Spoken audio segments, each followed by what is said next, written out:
Good morning, everyone. Welcome to the first Unite meeting for this year. Um, we are, again, as you can see, we're hosting it virtually again. I do want to go over a few housekeeping items, though. Um, so for today's live stream, if you have questions, just make sure you use the form that's in the chat, or go to indianaunite.com, and it will be on there to get that on there.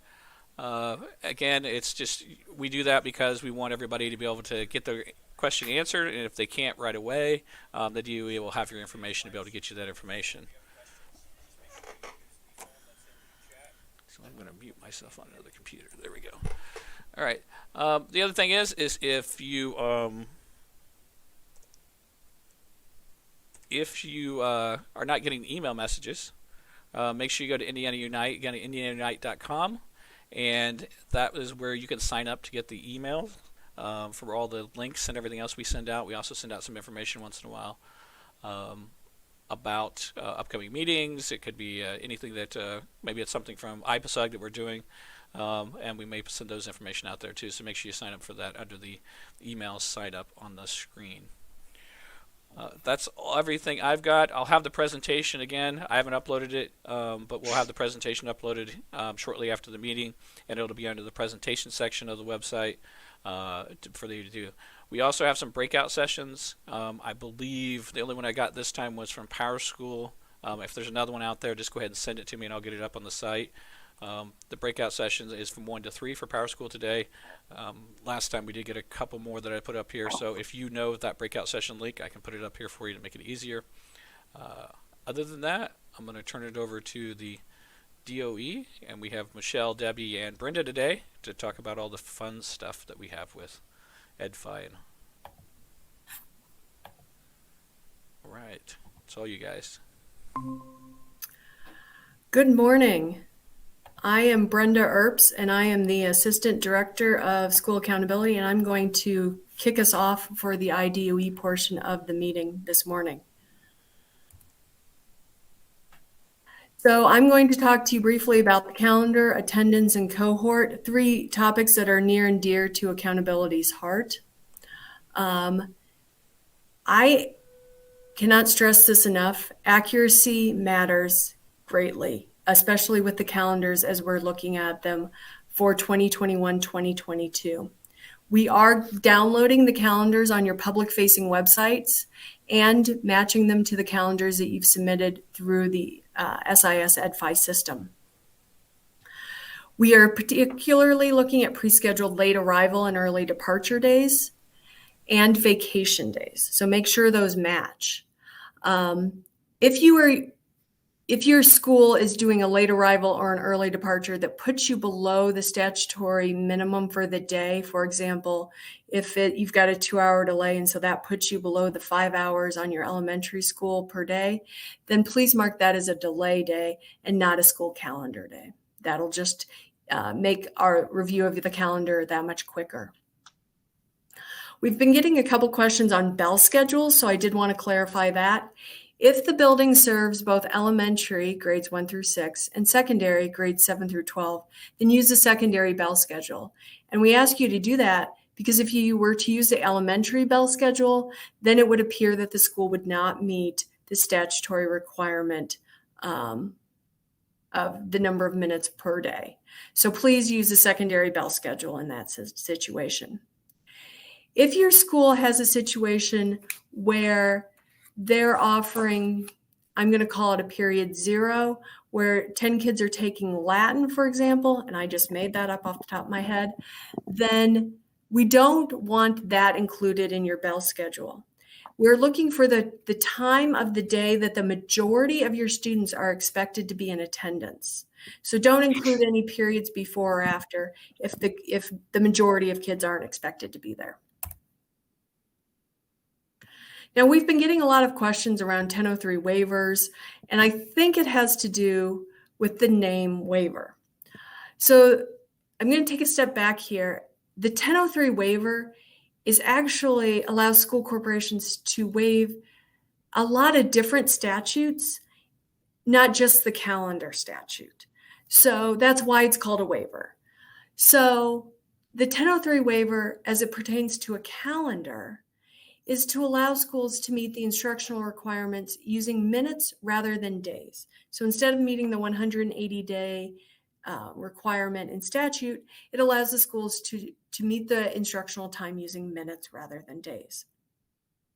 This is also how performance qualified worked if your school had been performance qualified in the past.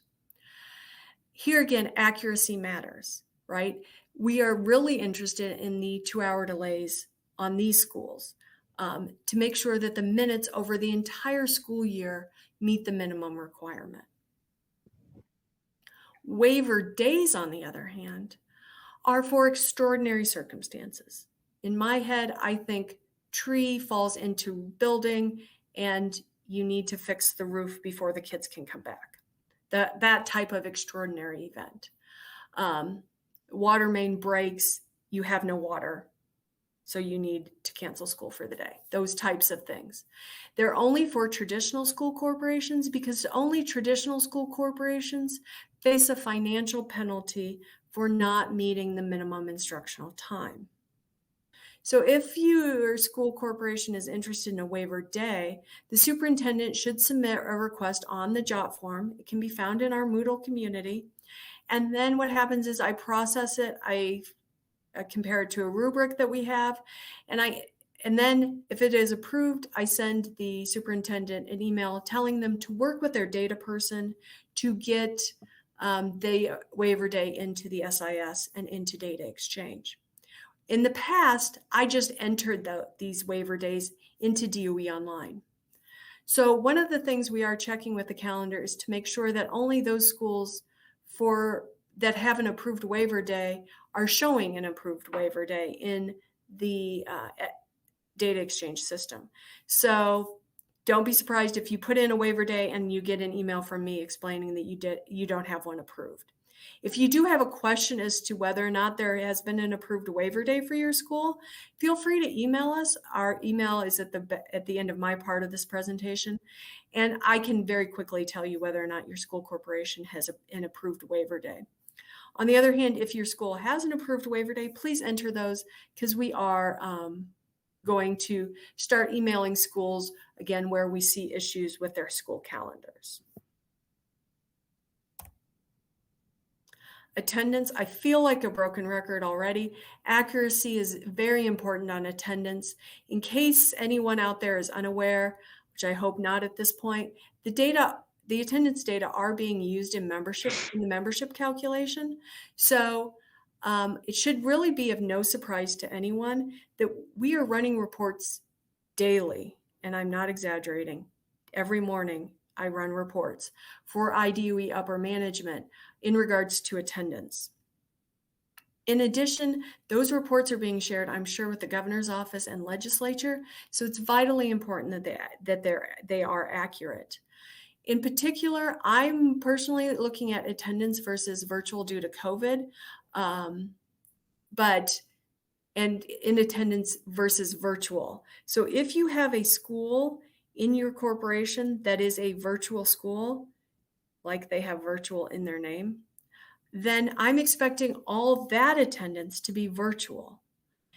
I'm also looking at schools closely that are claiming 100% in attendance. I have 2 children of my own, and I know how difficult getting 2 kids in attendance all the time is. I can't imagine hundreds of kids. So, and especially during a global pandemic. So please pay attention to your attendance and make sure it is accurate. Cohort. September 30th, next week, is the last day for students to meet graduation requirements. October 5th is the last day to submit graduates to the STN Application Center. I did say STN Application Center.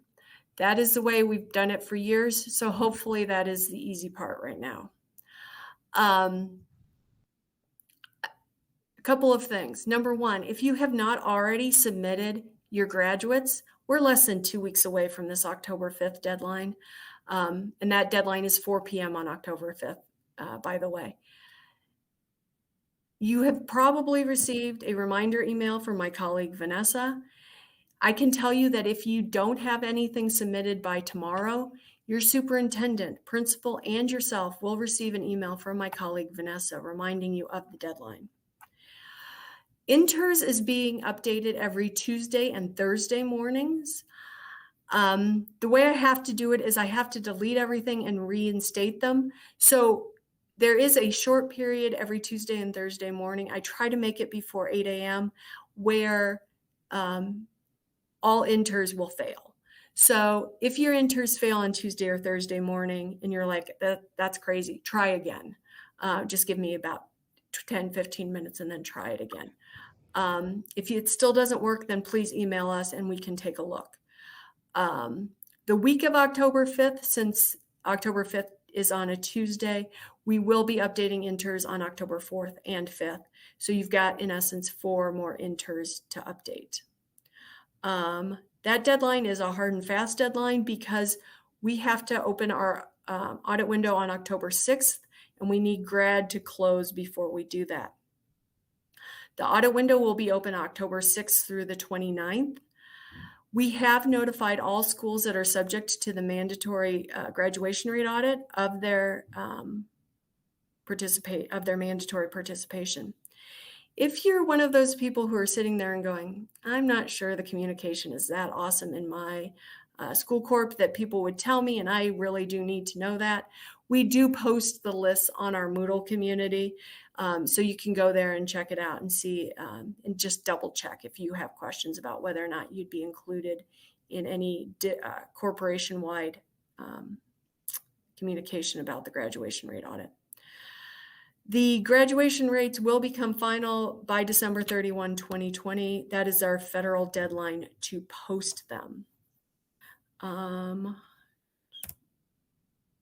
Any accountability questions, please email schoolaccountability@doe.in.gov.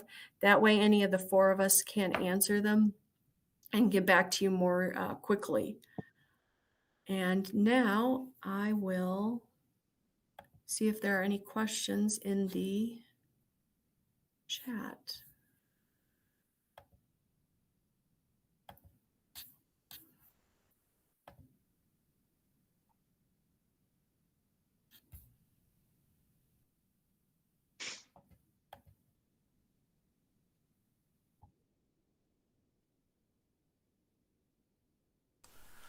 So, looks like Tammy has one. Our high school offers virtual this year, but they also attend in person at a career center.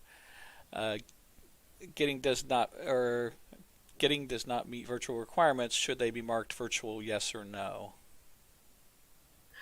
I believe, and Michelle or Debbie can jump in if I misspeak, but I thought the threshold was 50% of the day. So if they're only taking a class or 2 virtually and then going to the career center, that assuming an hour class, that wouldn't meet the 50% threshold, but I would hope Michelle would jump in.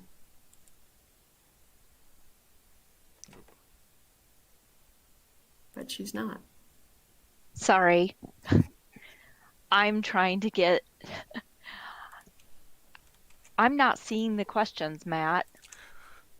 Some of them are in. Someone's putting them in chat, and some of them's on the Google Sheet itself. Yeah. That's why. Yep. I'm looking at the Google Sheet. I'm Yep. so sorry. It's okay. I was not. I'm trying to get them to. I'm putting it back in the form in the chat too as well, so they post them on there. So the question, what can you repeat the question, Matt? Yeah, it says our high school offers virtual this year, but they also attend in person at Career Center. Getting does not meet virtual requirements. Should they be marked virtual, yes or no?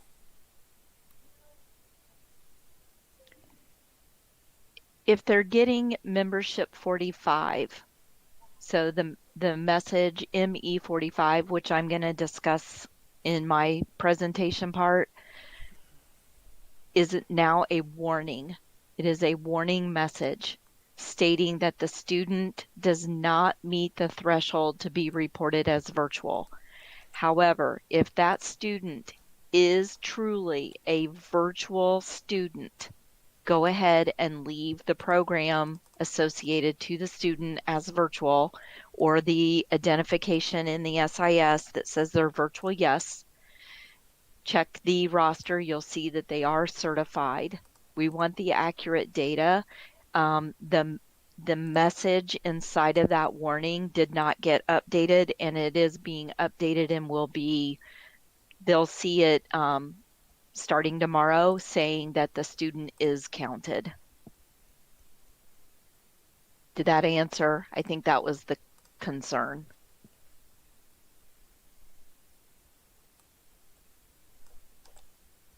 Okay, yeah, I'm posting some more to the Excel sheet if you look there. I saw the question about cohort looking at data exchange. I just approved this morning in QA that change, so that should get pushed to production sometime today.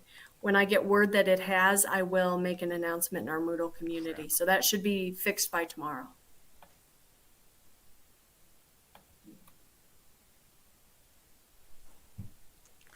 Well, shoot.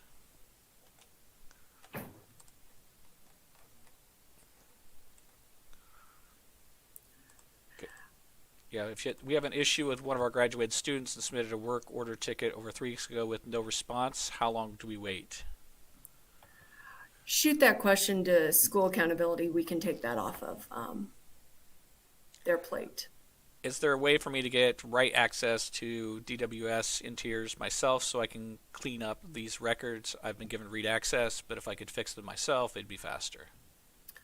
That's a Chris Deaton question. Chris Deaton or Jed Vance in the governor's workforce council or cabinet. I can't ever remember which one it is. They handle all of inters. So really any question about whether or not a student met Perkins 4 or 5, received the industry cert, how to get all that situated, that's all Chris Deaton or Jed Vance at the governor's workforce cabinet council, whatever. Last year I submitted revisions directly to DWD to load. This year I've been asked to send it to my Area 31 Career Center to submit to DWD. Who should be the point person of this type of cleanup? That's a question for Chris Deaton and Jed Vance.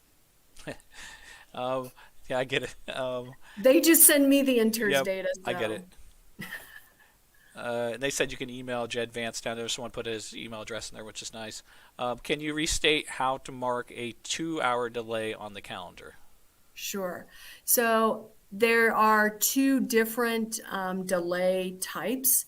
There's the what I call the pre-planned delay for PD or that type of thing, or the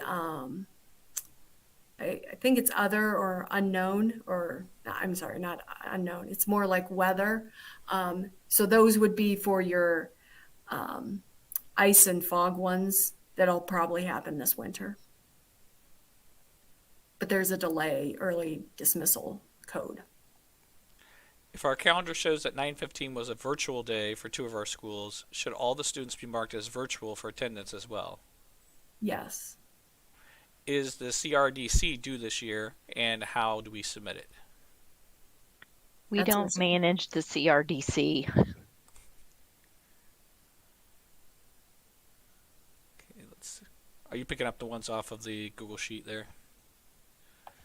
Who, me? Yeah. No, I didn't see that one. No, there's a couple. There's Lori's got a couple in there, but I don't know if that's really not for graduation though. You really, when we look at your school websites for your calendars, we've pulled them off and we are saving copies of them. So we don't need you to update your calendar PDFs every time you have an unexpected delay or day off. What we're going to do is once that becomes more prevalent, we have, there's a variety of different ways we can get those. And I don't expect we will check every one, but we will do more of a spot check on the winter weather issues. So Brenda, Ben's question on my spreadsheet, it's showing line 5. So I will answer this with Brenda. When students have been reported with either virtual or virtual due to COVID on their attendance, and that attendance equals 50% or more of their enrolled time from the first day of school up to and including September 17th count day, the student must be identified as virtual yes or with the virtual education program. Otherwise,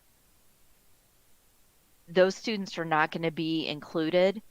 They're not going to be certified for membership funding. You need to make sure that you're identifying them as yes with that virtual program. They may not be a true virtual program student, but due to the time that they've been out of the building and receiving their education virtually for COVID reasons, we still need to have that identification. And then those students are the ones that are going to be looked at the end of this calendar year, so end of December, 1st of January, by the state board, and it would be at that point decided if those students will go from 85% to 100%. But if you leave them and you don't assign that virtual identifier as yes, and they remain excluded, you're not going to get anything. So it's a whole lot better to get 85% than to get 0%, because those students will not be looked at. We won't know that they exist because they've remained excluded. So you must make sure that you are adding that virtual identifier to those students. I'm with Brenda on some of these things. I cannot stress that enough. Did Michelle state the regular attendance students who are out for COVID or greater than 50% of the ME date should now be reported as virtual? No. That is not what I stated. If a student is out and engaged in their education virtually for whatever reason, for COVID, because they want to be, parent, we're finding that it's mostly COVID reasons, they must be identified with the virtual education. So these are students that would not be receiving their education virtually, but they are due to whatever circumstances. So you need to make sure that you're assigning them to that virtual identifier in your SIS. Is that I hope that's really clear, because we want those students to be counted. If a student is out for a COVID reason and not engaged in their education, then through local policy, they would be reported as excused or unexcused absent, with the reason behind it stating COVID or coronavirus. We're capturing that information and still sending it over for the PEBT program. Those students do not have to be identified with the virtual program, with that virtual education, because they're not engaged. But the ones that are engaged and you're reporting virtual due to COVID, you need to make sure that you're getting them identified with that virtual education.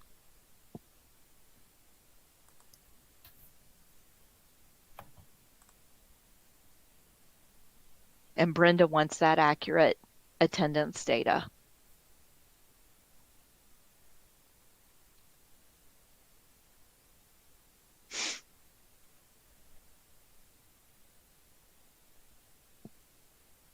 So I will expand a little bit here.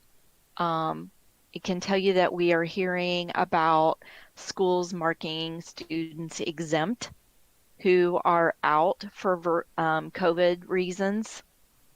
That is not accurate. Those students are not exempt. We are hearing that schools are taking the gamble and leaving those students with the exclude status and not tying the virtual education to them when they've been out 50% or more of their time virtual due to COVID. That is not good because, again, those students, you're going to get $0. So you're gambling with your state funding for those students because they will not be reviewed.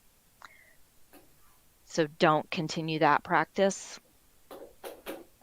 And don't continue the practice of exempt because we are not pulling the exempt for the PEBT. We're looking at those absences and we're looking at the virtual attendance. So if you give us exempt, guess what? Those kids are not going to get sent over for PEBT reasons.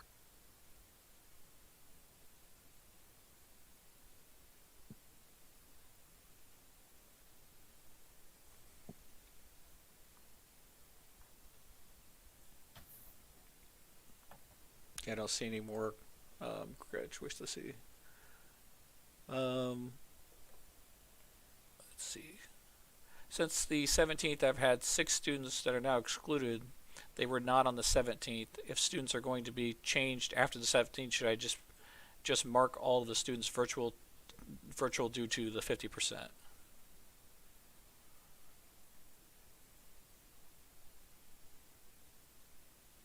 Can you read that one again? Are you seeing it in the chat? It's in the chat, yeah.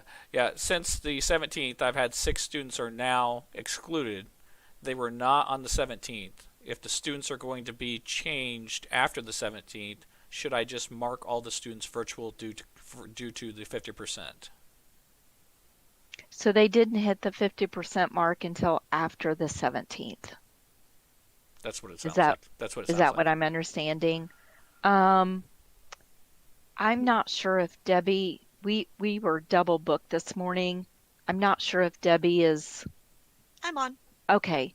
Debbie, how, like we've been instructing schools, students that were considered at the 50% mark on, by or on the 17th to leave that virtual identifier to the students until we completely close down the membership. But this is opposite. So this student qualified after the 17th. So would we give the same guidance? Don't assign the virtual until after we close it down? Correct. Because we're continuing to take snapshots and move your data through the 4th. I would advise not to make that change to that virtual flag either way. Don't take it off, don't add it. Make sure it's reflective of what you wanted on the 17th and leave it that way until we close out this data in October. And You'll then have plenty of time then to update it before February. Yeah, and then when we close it, they should see on their roster that the student is certified and not excluded. Correct. Okay.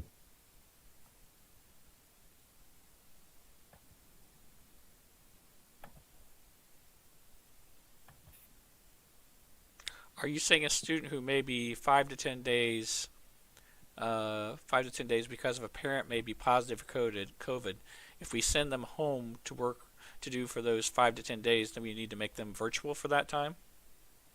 Their attendance is virtual due to COVID. And then if they hit the 50% mark, then you attach the virtual identifier. But 5 to 10 days may not have those students hit the 50% mark. But their attendance should be reported as virtual due to COVID. Yes, Matt. So she's saying, yeah, okay, yeah, you should go back and change the attendance to virtual due to COVID for these kids. As long as they're not hitting the 50% mark, then they'd be virtual due to COVID and not set to virtual. Correct. Yep, correct. Yep. So those attendance descriptors are separate from the virtual education program designation. And so those attendance descriptors, again, day by day, should be accurate of whatever their attendance was, whether they were virtual in that virtual program, whether they were virtual due to COVID, absent, in attendance, in person, whatever it is day by day.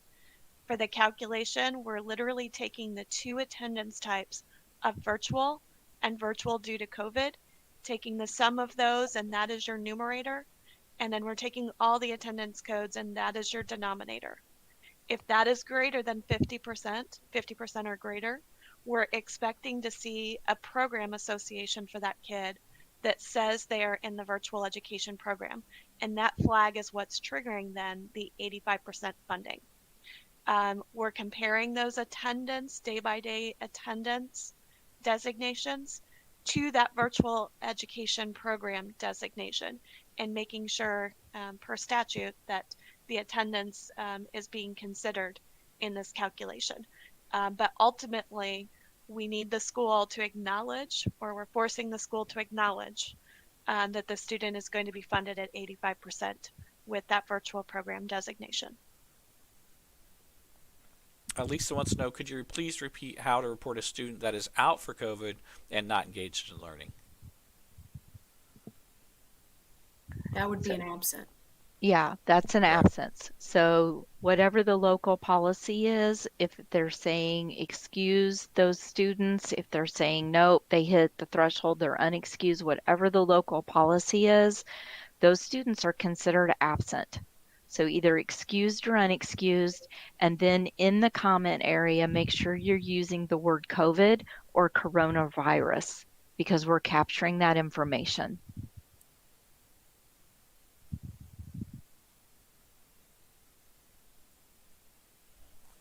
And I saw a question that wanted to know, so Tina wanted to know if they're putting virtual due to COVID, if that was enough or if they needed to use it in the comment, and that is enough. You don't have to put it in the comment as well.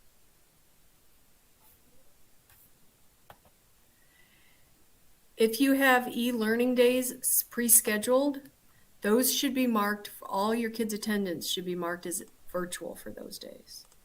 Because they were not in person for those days.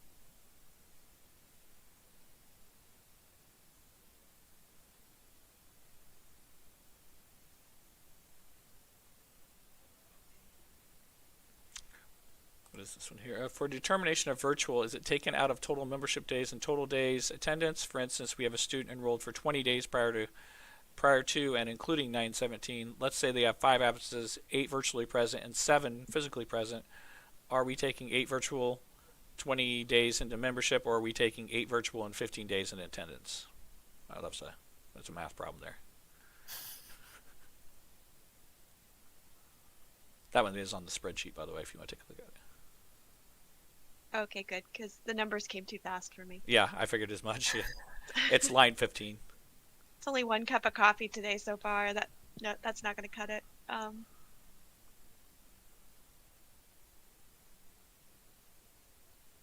Student enrolled 20 days prior. We have 5 absences, 8 virtual days, 7 physically present days. So your total count in the numerator would be that 8 for those 8 virtually present days. And your total count in the denominator would be 20, the sum of all of those different attendance codes. And so you would be below that 50% threshold.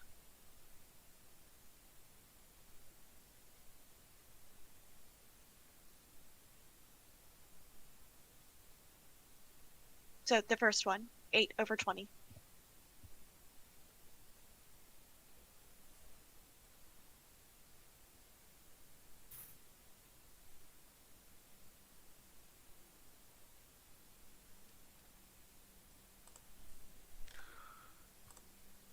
Can Debbie repeat the numerator and denominator for calculating whether to to report a student virtual or in person, does the denominator include absences? Line 16. Yep, the denominator includes absences.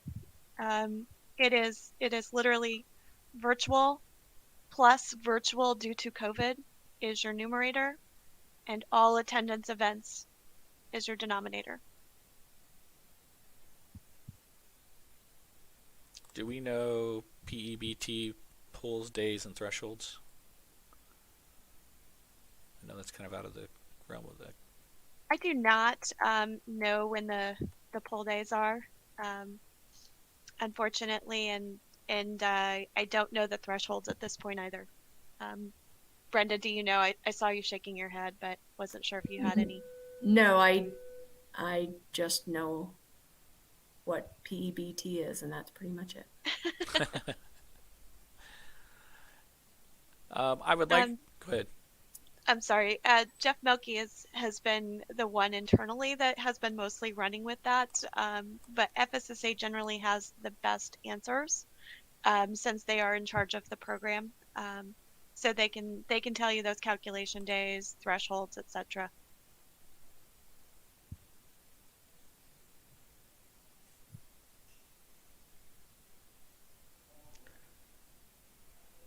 Is there a difference between students participating in a virtual software program versus students connecting to a live to all schedule? Oops, it went out live. Where'd it go here?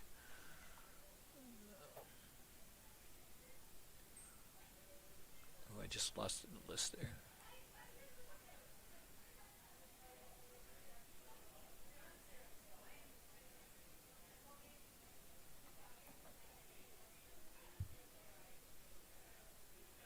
I don't know where that one went now.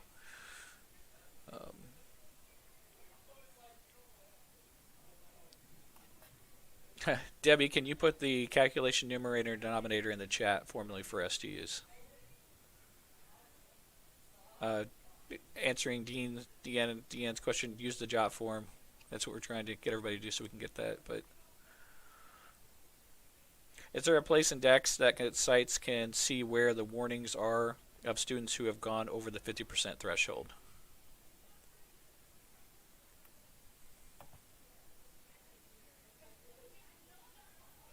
I will show where the messages are located. Okay. We'll get to that in a little bit. Would just like to make sure I understand correctly that all students should be reported with a virtual present code when engaged in pre-scheduled e-learning days. Yes. Yes, that is correct.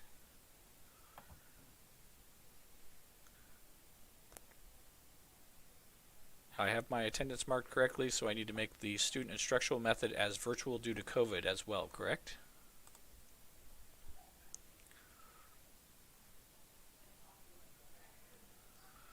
All right, let's go down to the... I don't think I understand. I don't know if I understand that one either. It's probably... They're getting the error message stating that they have exceeded the threshold to be in the non-virtual program, then yes, they need to get that virtual education program designation. Or if they don't believe that's accurate, review their attendance events that were provided to DEX to make sure that those were reported accurately. I took the question slightly differently than Debbie. So if, for example, the school district my kids go to had 5 scheduled e-learning days on the calendar this year, I expect the attendance for all those kids to be virtual on those 5 days.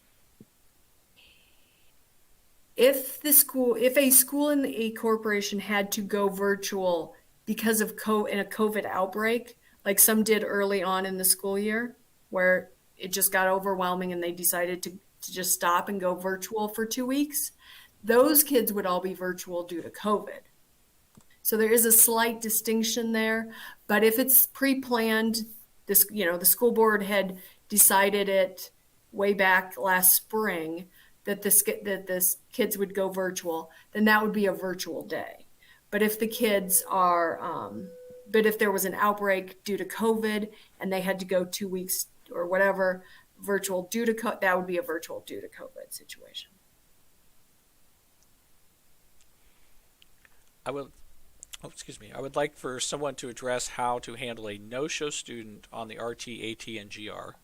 It has always been my understanding that if a student isn't in attendance, we should be reporting on the RT. The missing guidelines state that we should be leaving them enrolled for 15 days.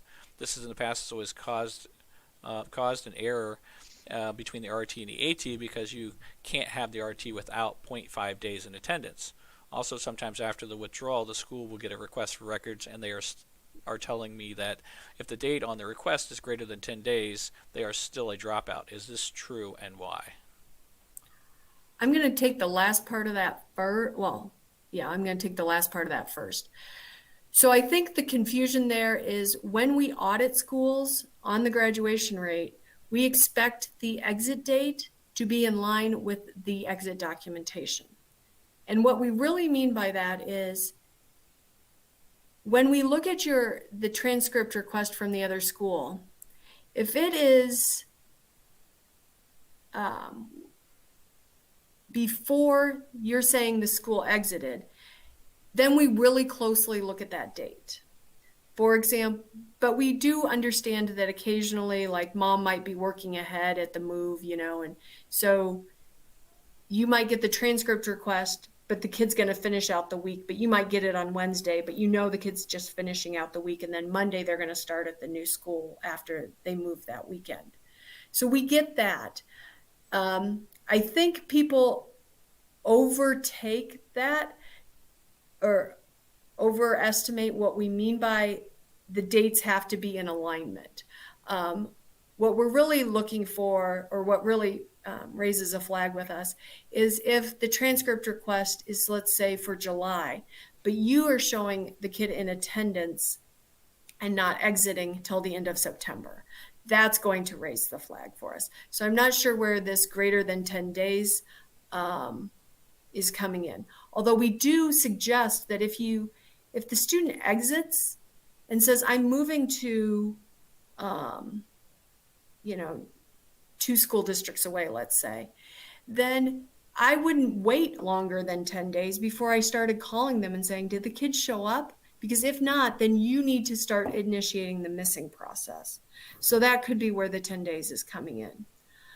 As far as the no-show should have nothing to do with GR. But I think I'm going to have to defer to Michelle and or Debbie about exactly how it would get reported in the, on the new RT and AT. So a no-show student, the rules have not changed with your reporting.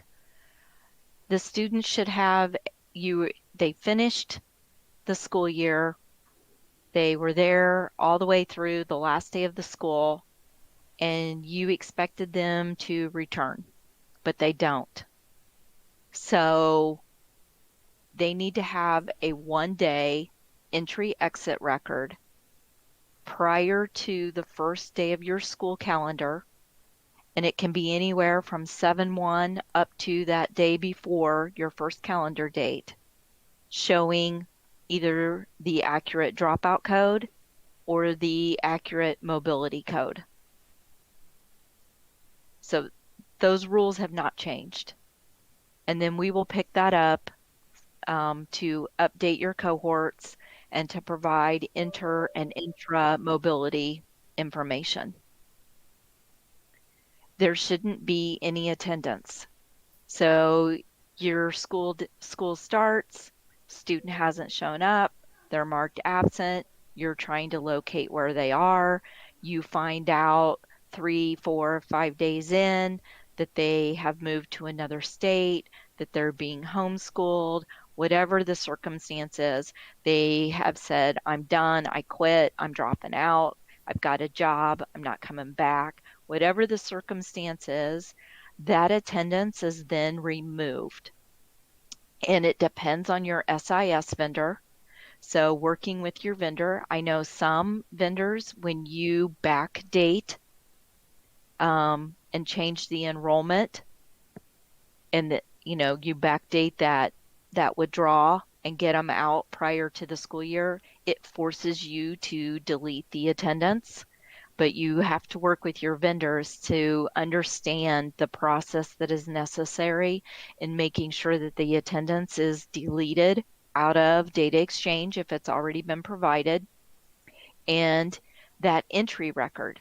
So the first day of school, if that entry record is going to hang out there and you're giving us a 1-day record prior to the school year, how is your vendor being notified? How do they know to delete that 1 day, that first day of school record? Because that needs to be removed as well.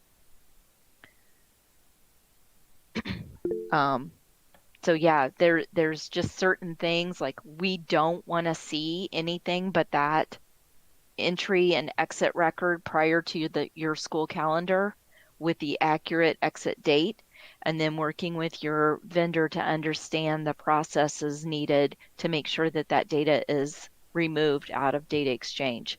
Your vendors will perform those delete functions. There's no red X for you guys to push and delete that information.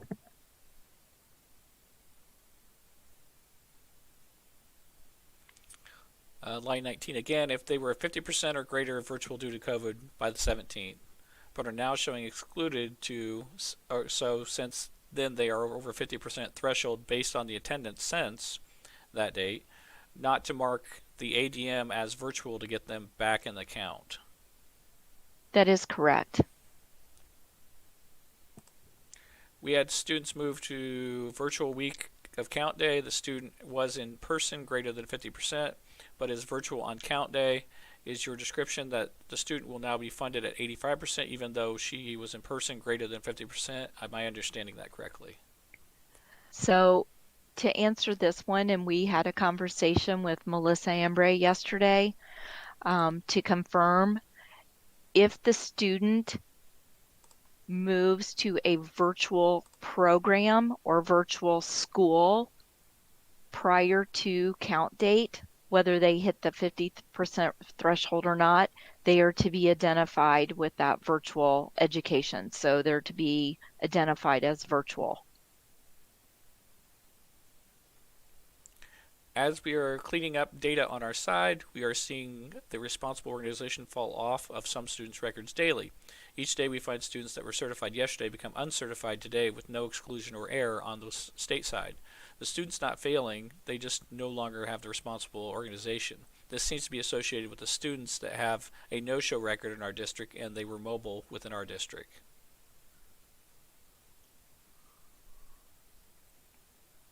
I do not have an answer for this one because it sounds like this is a SIS concern.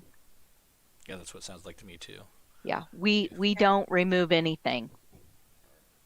Agreed. And it sounds like from your description, that means a delete request is being sent to our system for the Student Education Organization Association that basically has your membership data in it. So if you're seeing that responsibility drop for some reason in your system, that could be triggering that delete. But definitely follow up with your vendor to understand why that's happening. Sally, if you're on Power School, this was a known issue and it's supposed to be fixed. And I believe today's release or yesterday's release, it was if you had them inside your same district and you moved in between, it was sending a delete request from the original, and that should be fixed now. Okay. Thanks, Matt. I didn't know they had a fix out there for that. Yeah, it was supposed to be on today's release or whatever this next release is going to be. I thought it was going to be released today or yesterday. So. So Matt, let's try to make sure we only hit the attendance concerns or cohort concerns because I do know that Brenda needs to. Sure. Yep. Well, Brenda's already gone. I think Brenda's left us already, Michelle. She already left us. All right. Yeah, she had to. She said she had to take off, so she left us. Yeah, I was gonna say. Yeah. So maybe we just go ahead and do our part. Sure. Because yep.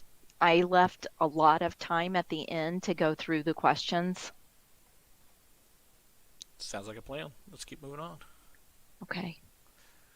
So I need to take over the sharing. Yep, just go ahead and hit that arrow with the box down there. Right.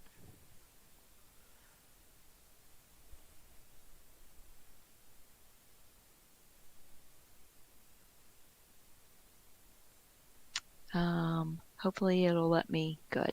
It's gonna let me pick. Is that the right screen? I hope so. I guess we'll find out here. Well, I have things a little bit backwards today. Usually I go from left to right, and today I'm right to left. So, all right, I see that you guys do have the correct screen. Right, so we're going to move on. And maybe this will take care of some of the questions. I'm not sure. I was trying to jump down through some of the questions. Okay, so today, Debbie and I are going to talk about data exchange, some of the known issues, some questions that or just some items that have been coming at us, and we did leave a lot of time at the end for question and answer for discussion. So, known issues, and I put these out in Moodle underneath the known issue area. I'm sorry. I know everyone I probably have 100 emails of people asking me to share the midweek announcement. Linda is out this week. I did try to post out the midweek announcements. I don't know what I've done wrong, why it's not allowing you to open up the document. I'm going to get with someone today and try to get that resolved so you don't have to keep sending me emails requesting me to share that document with you. All right, known issues. We know that the validation tab is not calculating the certified choice scholarship students accurately underneath September validation tab. That has been approved yesterday afternoon and should be available tomorrow morning. You should start seeing, so if I have any non-public people on here today, those certified choice counts should start showing up on the validation tab. And also the certification tab is being updated. So right now it's not identifying the non-choice scholarship students in the correct summary grid. They're all showing up in the membership grid. So tomorrow morning, this has been approved and should be deployed at some point today. So tomorrow morning, at the latest, you should see the certification tab completely updated. This is going to affect all school types. There will no longer be 3 separate grids. It's all going to be on one long grid. So so your rosters will be still to your school, but the certification tab is being completely redone. ME45.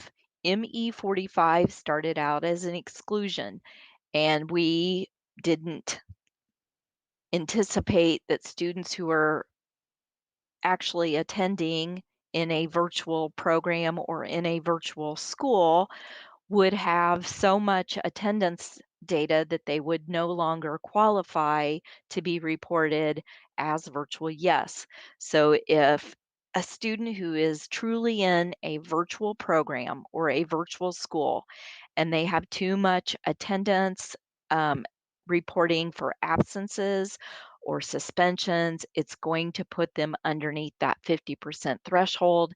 So you were getting a message stating that those students were being excluded. Those students are not excluded. They are going to be counted. We changed it from exclusion to warning. The message did not get updated. So again, tomorrow morning, you will see the message now stating that the student is counted. We want you to report the data accurately. So that was something that was brought to our attention, and we've got that completely fixed now. For ME24, this is affecting the adult learner charter schools, the Indiana School for the Deaf, and the Indiana School for the Blind. You're getting an error message on every one of your students because the Corp of Legal Settlement is not matching ADM1. That is being corrected, and it should be available tomorrow, no later than tomorrow morning as well. So you should no longer get the ME24 error message. We know that you can't report your Corp of Legal Settlement, and it's never going to match ADM1. So the adult learner charter schools and the Indiana School for the Deaf and the Indiana School for the Blind should not get these error messages any further. Okay. Membership, county is missing. So IDOE, there are several different address types that are valid and allowed to be used when reporting a student's address. But IDOE was only recognizing the address type of home. So that's been corrected, and we will be recognizing all address types. So this is going to mean like we've got some SIS vendors that we're sending physical, some we're sending mailing, not sending home, some are sending all three. So just know that this is being corrected and it should be available no later than tomorrow morning. You should not get the county is missing when the address type that was being provided is something other than home. IDOE has implemented a check. We are ensuring that all students have an address. That was something that we had stated. If you are not the primary school where the student's being educated, if you are only doing the services for that student, you did not have to give us a full student record. You didn't have to give us the address. Well, it was discovered that when you leave the address blank, it overrides the other school's data, and it was removing the county and the address information from that student. So we have implemented that all students must have an address, and schools, you're still going to be overriding each other's data. So you need to be working together and making sure that the address that's provided matches. So when a student is enrolled at a non-public school, receiving services at the public school, and you're giving us that school association and the student record, you want to make sure that that you have the correct address so that you do not override the school, the non-public school where they're actually attending. Same with the CTE programs. So you've got students coming to you from another public school because they're taking some CTE, they're in the Career Center.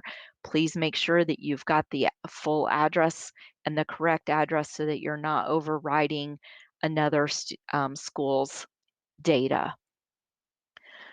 Debbie, do you want to speak any further on this one? I think you pretty well hit the high points. I will just reiterate to folks to make sure you have a county associated with your address. EdFi did not have county as a required field. We did not modify EdFi in that regards. So it is still an optional field for county. So even though we have required an address, it is still possible for you to truncate somebody else's data or for them to truncate yours. So please do make sure that you have county assigned to every student with that address field.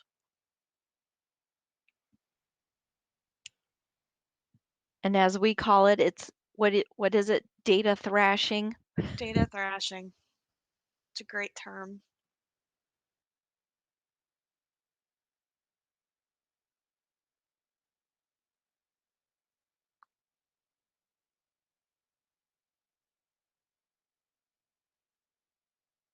Okay, sorry. All right. Next is pupil enrollment. So pupil enrollments, there is a known issue. It is posted out in Moodle underneath the known issue area. PE3 is the error message where students are in conflict. We've confirmed that these conflict messages are not accurate. So this is different. These are not conflicts that are being created from those one-day records outside of the calendar. Those were fixed. And I haven't had anybody reach out telling me that it's due to those one-day records that are outside of your calendar. These are actual conflicts where the students have started the school year with you and they have exited and the other school has enrolled them. There is not a same date on the entry exit. There is not overlapping dates on those entry exits. We did confirm that those conflict messages are not accurate. We have given this over to the development team and they are currently working, they're looking into it, and then a correction will be made. Do not, do not change a student's school association record, that enrollment record, to show that the primary school is false to clear out those conflicts. That is not accurate. Do not do this. If you have the student from August to September 10th, you were the primary school. You do not flip yourself to false. That is going to cause so many problems at the end of the school year. Do not do it. All the data that you're giving to us from August to September 10th is your data. If you mark that student with, you mark the primary school as false, all the data to that student will not be calculated for your school. Do not do that. Let us fix the issue with the conflicts, and that will take care of those messages. Okay? If you truly are supposed to be a primary school false and the dates are overlapping or the same, then yeah, go ahead and fix your data. But don't fix this or think that you're fixing it, I should say, to false just to get a conflict message cleared off. And I hope that everyone understands this process. All right. STNs. I am going to let Debbie speak to the STNs concerns because we have implemented a check in data exchange against the STN data that has been provided to us in the application center. Okay, so yeah, that's the perfect place to start. We had been receiving bad STNs. We'd actually been receiving some STNs in the format of phone numbers. We've been receiving some STNs as just dashes. Those records are going to be removed, and we are working on that cleanup now. But first, we stopped the bleeding by enabling the first part of the identities check. And so anytime your system attempts to post a student record to the data exchange, it is reviewing our master data management to ensure that one, the STN is valid, and two, that the last name and birth date of the student matches what is in STN App Center.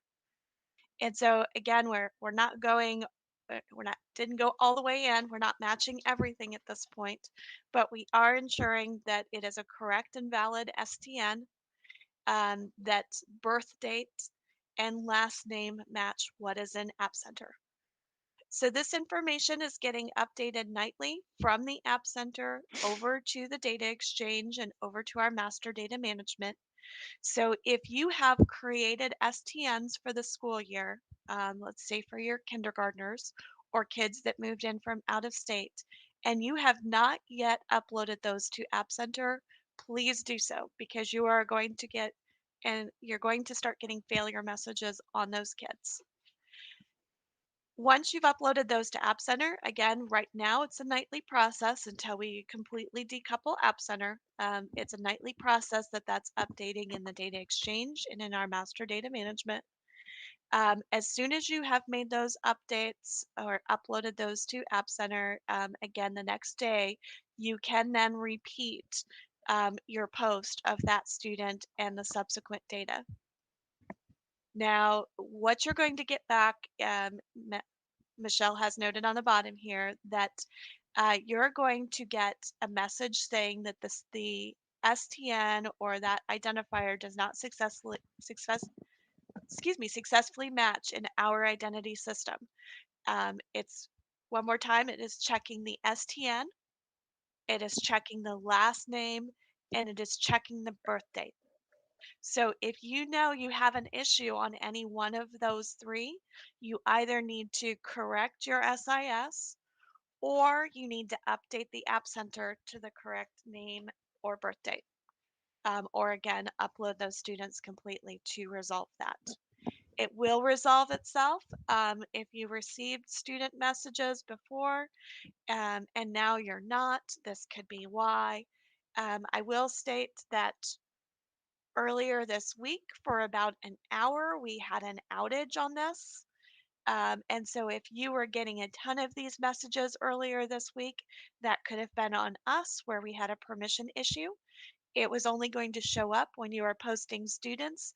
And so if you had no student changes, it may have just been unnoticed to you. But if you had a student change that failed on Tuesday morning, that is what happened. And that should resolve itself.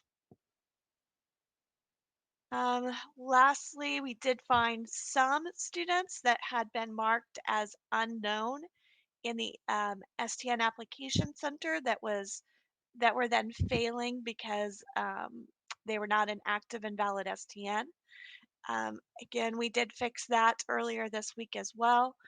So there are no known issues at this time with the student validation. You just have to make sure that you're using real STNs, last names and birth dates, and your data should flow just fine. Okay, so I know that I saw one question already, and just to go ahead and get ahead of it, any changes that you need to make to an STN. So if you find that the date of birth is correct in your SIS, but not correct in the application center, if you find that a student's last name needs to be updated, changed, actually any of the student data that needs to be corrected, you will still make those name change correction requests underneath the lookup tab in the STN application center. So yesterday, this kind of came to my attention, and I kept checking it all day yesterday. I know that I probably approved 100 to 150 change requests. I will start working on those again this morning after we're done with this meeting. So any changes that you need, make sure that you are getting those change requests put through the application center. And just note, as Debbie said, the updates will not go through until overnight tonight. So it won't be until tomorrow that Data Exchange has any of those updates. So when you sync your data, publish your data, push your data, provide your data from your SIS through to Data Exchange, it's you're still going to get those internal messages until the changes are flowing from the App Center to Data Exchange, which is going to occur overnight. I just want to make sure also that I point out um, the internal messages that are coming back through the API that are coming back into your SIS. We don't always know what those messages say. So when it says not matched successfully, that was for template users, because I've seen those coming across from schools that must use the templates to upload their student data into data exchange. So the message that's coming back through the API may not be a not match successfully, but you should get some kind of a message through your API. So again, anything that you need to get fixed, fixing it in the SIS is the first place. It'll flow through data exchange, but you still need to make sure you go out to the App Center and make those requests there as well. And I will keep monitoring those for approval. All right. And I think that was it. Debbie, was there anything else you wanted to touch on?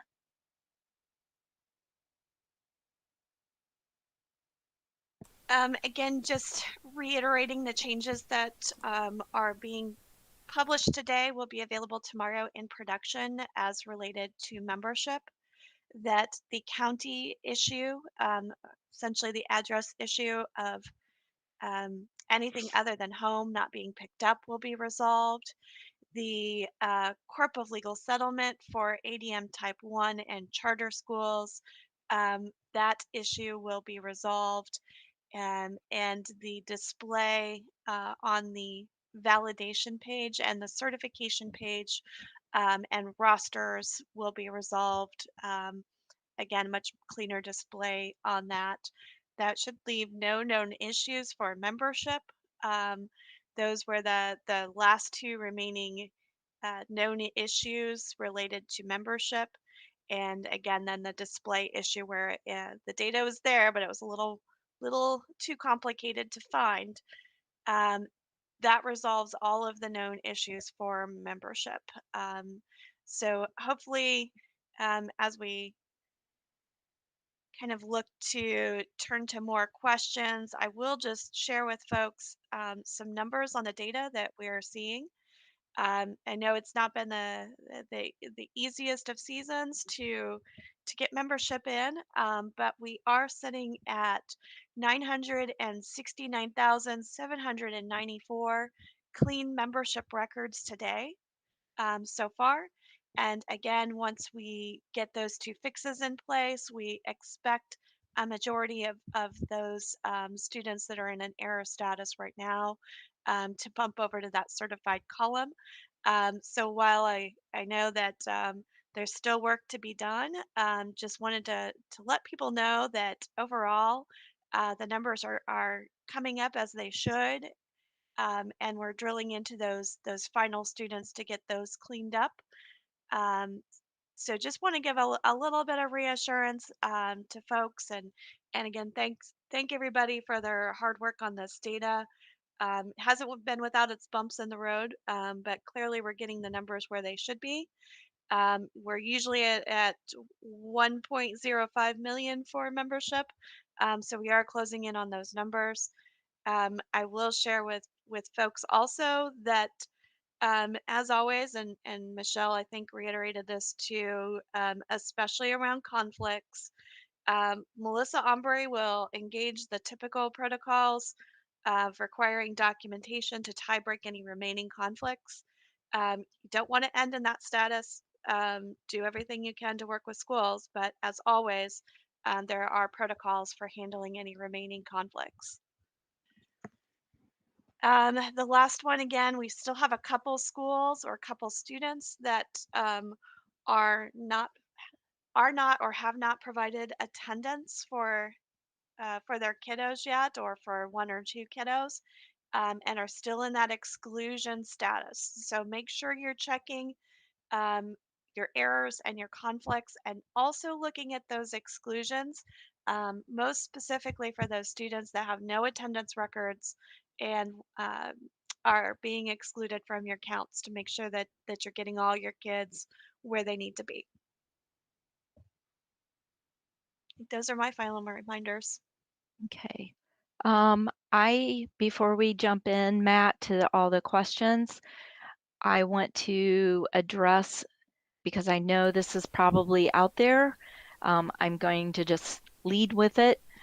IEP, access to the IEPs and what you guys termed the RA records, getting the information from data exchange over to PCG, who manages the IEP system, and making sure that all of those students are available for access to their IEPs. So we are sending a file nightly to PCG. And I have two items here, maybe two items here from Jeff Milkey, who is the one that is pulling the files from Data Exchange. So the information is coming from Data Exchange to PCG, again, every single night. And it is all however many 1.2 million student enrollment records. So they must have a student school association, that's the enrollment record, provided in Data Exchange. If they have this student school association record in Data Exchange, whether this primary school is true or false, those records are going over to PCG. But there is one little piece.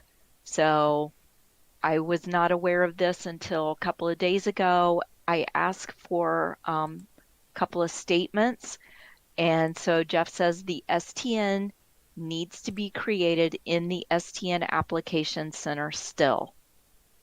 So to what Debbie was just talking about with those STN and that implementation check, if you're getting a message back that there's no match, that's a problem. So you have to make sure that those STNs are still reported. Those new STNs are in the application center. And he says that this has generally been an issue when the schools can't get their PK students to the Indiana IEP. So you're submitting the school association, but the STN is still the master list from the App Center. So if they're not in the App Center with a student school association record in Data Exchange, they're not getting sent across. So make sure that you have those STNs in the application center and you have that student school association record in Data Exchange. Hopefully with implementing that check, that will help discover the students that are not in the application center, those STNs. He says that if the student is at a non-public school and the public school is providing the services, the primary school should be false. And he said it varies from SIS, so guidance on from the SIS vendor to make sure that the data is coming across accurately. So those are a couple of statements he made, but just know that this data is going across. I know that there's been a lot of concern with it taking an increased amount of time to have access to those. There is not much that DOE support can do with this, because other than making sure that you have a school association record, making sure that the student exists in the application center, because those files are going across. Okay. All right, Matt, I'm ready. Okay. So before we get started, I just wanted to show somebody. So I get these error messages in my validation runs, and I thought it was an omen to how this is going to go, but it's gone smoother. My total validation run counts is 666, and it did it twice yesterday. so I was like, okay, hopefully this isn't some kind of omen. It's trying to tell me something here. But so all right, let's go ahead and start off on the questions. So, and I am still sharing, and I am going to pull up the link portal for anything that we need to discuss. Awesome.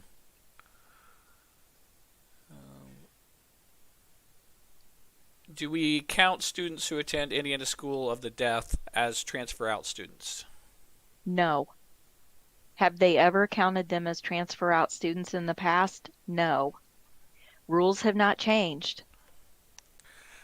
Are we having to manually pull all new STNs, such as kindergarten and move-ins, to the STN site? Where do we need to enter this? So these are newly created STNs. That's what it sounds like, yeah. So you will upload an STN file in the application center as you always have done. Oh yeah, just they even answered that question. Uh, Probably not the appropriate place to ask, but where can I find the schools in the key contacts or anywhere else? Any idea who it is? And she's asking a number. Yeah, it's interesting. How does that key contacts? Because I'm not on that key contacts list, and our school is not listed on that key contacts list. How? What are we doing that, or what are we not doing that we're not on that key contacts list? So the key contact list is it's a role, it's a data exchange key. I think it's called data exchange key contact. So the local security coordinator can assign that role to whoever they want on that report. So when you see that you have a conflict, then you can run the report and you can locate who the corporation or the school has said this is someone that you can reach out to work through those conflicts. Otherwise, and James Rodman was going to start nagging at schools about getting someone identified, because we'd like to have at least one person identified at each school or at each corporation. But he's been working on some other things as well. So if you don't find a key contact, you're going to need to use InView, and you can look up that school ID on InView, and then from InView you can see a phone number, or I know it's not the best things to use. Also, and this isn't the best either, but you can go to the STN Application Center. I will pull it up while I'm sitting here. Although we want you to get away from the STN Application Center, it's still there, so let's utilize it. A couple of chats back, they were saying they couldn't get to it; it was down. So, Oh, great. right. So hopefully, oh no, it looks like you're up. Good. That doesn't mean anything. It could fail once I'm there, you know. That's true. Um, yeah, I got the white screen of death here. Okay. That's But you can go out there, and there is underneath that you can look up schools. You're not going to get a specific person's name, but you can look up a school, and then there is phone numbers there as well. So you can try to find information. so. Just so everybody's aware of. So if it's a 1000000 and then like 2515, the 2 is converted to a alphanumeric character, right? It's going to be Correct. so, So A would be 1, B would be 2. So correct. in her case, when she's asking for 1102515, it's really B515. Yep. So Yeah. if there isn't somebody listed in that key contact report, would you say one? Yeah, B515. Come out here, and again, like I said, there is that's a website, but you can find information here. You can go out to their website and you can find someone. There's a phone number. That's an email account. Sorry if I missed this somewhere. SPED students from private schools and homeschool receiving services how are they reported now?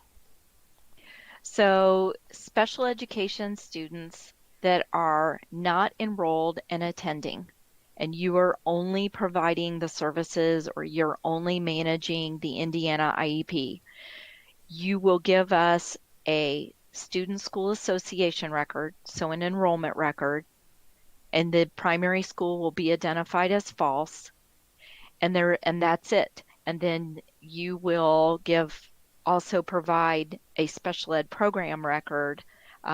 Vendors are currently working towards badging for the special education program records. So once that is complete, the data will start coming across, and you will have the special ed funding.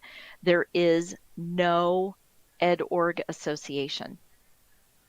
So the EdOrg association is only there if the student is actually enrolled and attending.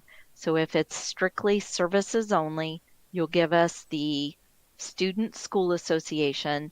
Primary school is identified as false, and then you'll be able to give us the program associations, whether it's special ed, whether it's title, but then you will associate the programs to the student.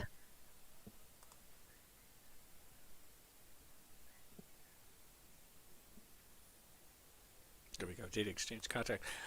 To answer one of the questions on here, it was about someone asked about, it's called data exchange contact. And you have to be one of the security rights people that are at your school. There's usually 2 of them that can be associated. And so if you don't see that, you need to find who that person is in your corporation and set that. And they'll set you up as a key contact. It's called data exchange contact.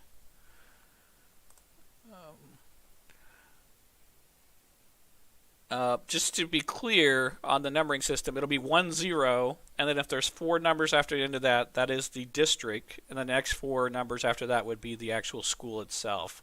If it's 0, 0, 0 for the district, then you're going to take that first number, and it's going to be whatever the alphanumeric character is associated. So if it's a 1, it's going to be A, 2B, 3C, 4D.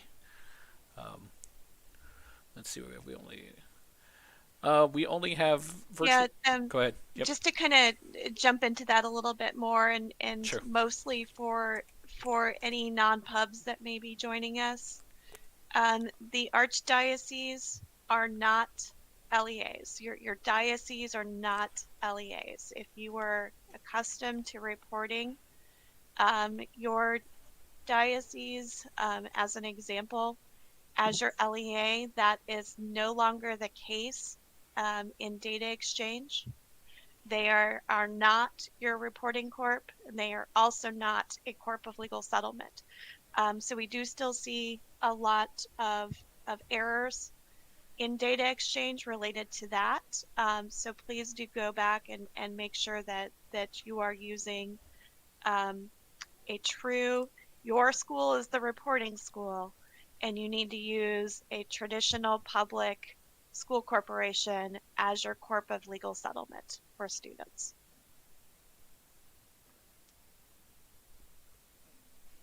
I'm going to hop back up here at the top for Lori because she's been waiting a while to have her questions answered. I have 5 students who are showing as certified, but they have membership enrollment of 45 warnings. The warnings say that the student is not counted for membership. Virtual Days does not meet threshold for virtual program. Does this mean they do not have enough virtual attendance to count for virtual, and should I change them to no on the virtual field in the order to be counted? I want to make sure I have them coded properly. And that's number 1 on the spreadsheet. Right, and I thought that I addressed this did with you? ME45 Okay. in the presentation. So if not, then I'm sure Lori will let me know, because Right. It does not mean switch them back, though. No. It just means we updated the message. Yep. I do not have the template for the CE report available yet. It will be coming. And Lori, I actually had an answer. I worked with Risa, the director of licensing, on how to code those non-teaching that are instructional coaches. And that was probably 3 weeks ago that I talked to her. I had an answer. I didn't write it down, so I'm going to have to go back and have that conversation again. So just know that this will not affect your CE report. Those teachers are certified. You will report them on the CE. I will find out how we're going to identify them for the rest of the reporting, but that will not affect your CE reporting. You should be claiming them. Brenda talked about the cohort reports. She said she just approved it. And she talked about the errors with the 4 and 5 Perkins. That needs to go back to Chris Deaton, and I believe Brenda also said that she's running those every Tuesday and Thursday against the information provided from Chris Deaton. And we have talked about, so line 9 carries. I feel like we've already covered that one as well, Matt. Line 13, how should we handle expelled students now with data exchange and membership? In the past, we kept them enrolled in our SIS and manually deleted from our uploads. So students that are expelled would have the expelled attendance code.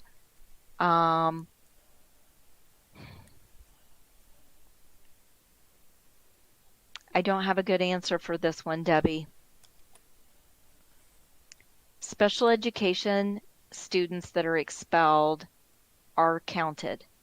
General education students that are expelled are not counted. Correct. Also, in case anyone is aware, general education students that are expelled through statute, the schools and the parents, the schools have responsibility of providing the parents a list of alternative or other educational, I'll just say programs or educational schools that they can go and enroll the student. Those students are still to be enrolled and being educated. So in theory, students that are expelled, once they are enrolled somewhere else, you would update your exit code to either a 19, or if they're going to be homeschooled, a 20, or if they're going to a non-accredited, non-public, I think that's a 31, whatever that code is.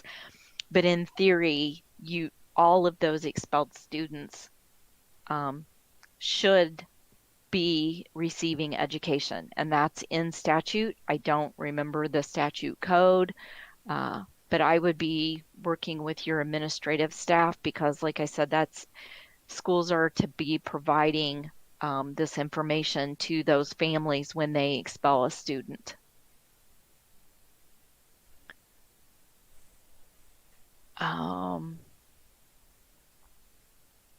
Okay. Down, Vicky's, a planned e-learning day is going to be coded as virtual on the calendar, and that one's already been answered as well. That's correct. Virtual, yes. For membership enrollment message 46, is that calculation only using attendance days up to the 17th, or is it using all attendance days to date? It is using, yeah, Debbie. Up to and including the 17th. But at this point, they're getting the students flipped, because now maybe they don't qualify. But we want them to keep it as it was for count date. For the virtual program? Yeah. Correct. I do not recommend that you update that virtual program designation until after the September membership closes completely and you have provided signatures or your superintendent and CFO have provided signatures on those counts. Then you can switch your virtual program. But it should represent the status of the student between their first day of enrollment through and including September 17th. Okay. And then, Debbie, I'm going to probably punt Donald's question to you. He says, can we get in writing the greater than 50% must be marked virtual yes, and attendance virtual due to COVID? Per the memo from Katie Jenner on September 10th indicated they will take care of this so that schools will receive 100% funding, since at some point these attendants will end up? We'll pass that back up to comms then, and let them get that. I'm not looking to provide anything that would contradict their communications. Okay. But we'll clarify for them that schools are wanting to see more detail on that. Yep. Okay. And Meredith is asking, where are we to put a comment if the student is absent due to COVID? Just in the reason. So in that absence reason, if the SIS vendor has an area for those reasons, that's where we're picking it up. Nancy just asking for clarification if we have a 2-hour delay or early dismissal. I feel that Brenda already covered this.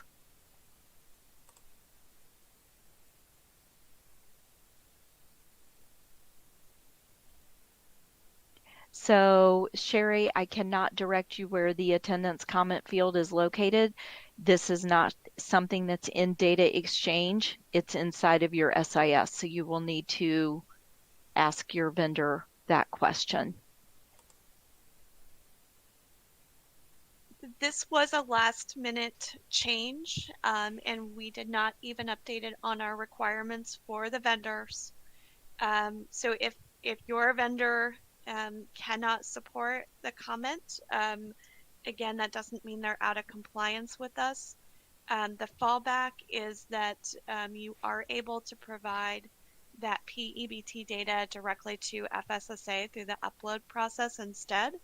But since we did analysis and determined that most schools, most vendors were already supplying the comment or the reason information, we did note to schools that we will provide that on their behalf to FSSA for those calculations. But again, if you know that you have not been coding comments or reasons, or you feel that your vendor has not been able to provide yet a reason field, you do have the option of providing the data directly to FSSA as you did in prior quarters. Okay. And Phil, we've already addressed this. We do not want you changing the status of the student, virtual or non-virtual. Whatever was accurate on the 17th, please leave as is, no matter what messages you may be getting now, because we're going to be snapshotting that data as of the 17th. And then Mark, this has not been answered. So Mark's asking, when is the final submission date for textbook? There is a memo coming out tomorrow in the Dr. Jenner, the Sams and Pams, from Melissa Ambray with the all the information regarding the curricular materials assistance. So the claim form that you are used to filling out in the application center, the claim form will be done through a JOT form. The JOT form will be available October 1st through October 31st. So you will have that is in statute of filling out the dollar amounts, those claim dollars. So you will have from the 1st to the 31st to complete that claim form. Whoops. All right, if a student is out on quarantine but not receiving active instruction, only homework assignments for those days are marked absence, does this affect the receipt? I don't know what's going to affect the receipt of the PEBT cards. So if a student is doing homework assignments, they should be marked virtual due to COVID-19. If they are not engaged in doing any instruction, then they are to be marked some type of absent, whether it's excused or unexcused, provide COVID or coronavirus in the comment area. And then all of this information is being sent to FSSA, and then I would reach out to them on what the criteria is for the PEBT cards. Regarding the in-person students who are out for COVID reasons and are engaged virtually during that time, I see that, Matt, you already marked it, so we're moving on. What is the attendance code for virtual present? for an e-learning day not due to COVID, the attendance code is virtual. Is there a list of explanation of which error warning and exclusion messages that we really need to focus on compared to informational? At this point, I would state, if you want to start, the errors, exclusions, and conflicts would be the ones that you want to concentrate on first, but I would not ignore any warning messages. I would not ignore the other messages. And Debbie, I'm not sure that I remember what we deemed informational, but the other one is the success. You're not always going to see a success because there are very few where data sets or collections where you would not have some other type of message.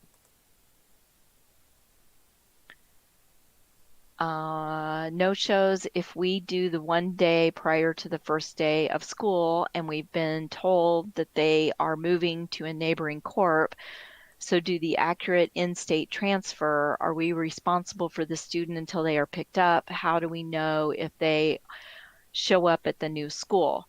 So, Irene, this is a great question. As far as if you're still responsible, if they are a high school student and they don't get picked up, that is a question for school accountability, if you're still responsible or not. And how do you know if they show up at the new school? Debbie, I'm going to need a little assistance from you on that one. Right now, we do not have a data exchange dashboard. That is a project coming. And this is possibly information that you would have on that dashboard. Agreed. Okay. In the past, we always use the first day of school as the withdrawal date for students not attending. Should we now use it? And Julie, I've said it a million times, that date has got to be before the first day of school. Depending on your SIS, if you put in the first day of school and it backdates, like PowerSchool backdates, great, but it has to be outside of your calendar. If you give us the first day of school, we're going to fail that student with the attendance stating that they need to have a 0.5 or a 1 attendance record. And it will cause conflicts with other school corporations. I have tried uploading a one-day record on 7/1 and it isn't uploading to Data Exchange. I'm wanting to know if this is because the Data Exchange isn't allowing, or is there an issue with my SIS? Donna, as far as I know, there shouldn't be any reason why you cannot upload a 7/1, so I would check with the SIS. Agreed. We actually have a lot of people. We even have some vendors that just defaulted to 7/1 to be sure we never have a calendar issue. So it will definitely accept it. Data Exchange and STN are showing different errors and conflicts. If a student is certified on Data Exchange but shows a conflict on the App Center, will the student be certified for funding? Yes. Data Exchange will be the source of truth. The Application Center is being used for comparison purposes. The ME layout says the manual ME report is due to the App Center by Sunday, 9/26. We are still working on errors and issues between IDOE and PowerSchool. Should we just submit it the way we have it now? So there are the current 3 phases for the Application Center, as there always has been, and whatever the application layout states, I thought that 9/26 is the end of the phase 1, and then you go into phase 2 where you cannot create new conflicts. So I'd make sure that you're getting your data in, and that way when you hit that cleanup phase, then you're doing cleanup. Let's see, Jody. We have 6 students we thought should be considered virtual according to virtual attendance, so we marked them as such, but we are getting the following message. Student not counted, virtual days does not meet threshold for virtual program. Again, this is ME45. If those students are truly virtual students, this is a warning message. So we are updating the message to say that the students are counted.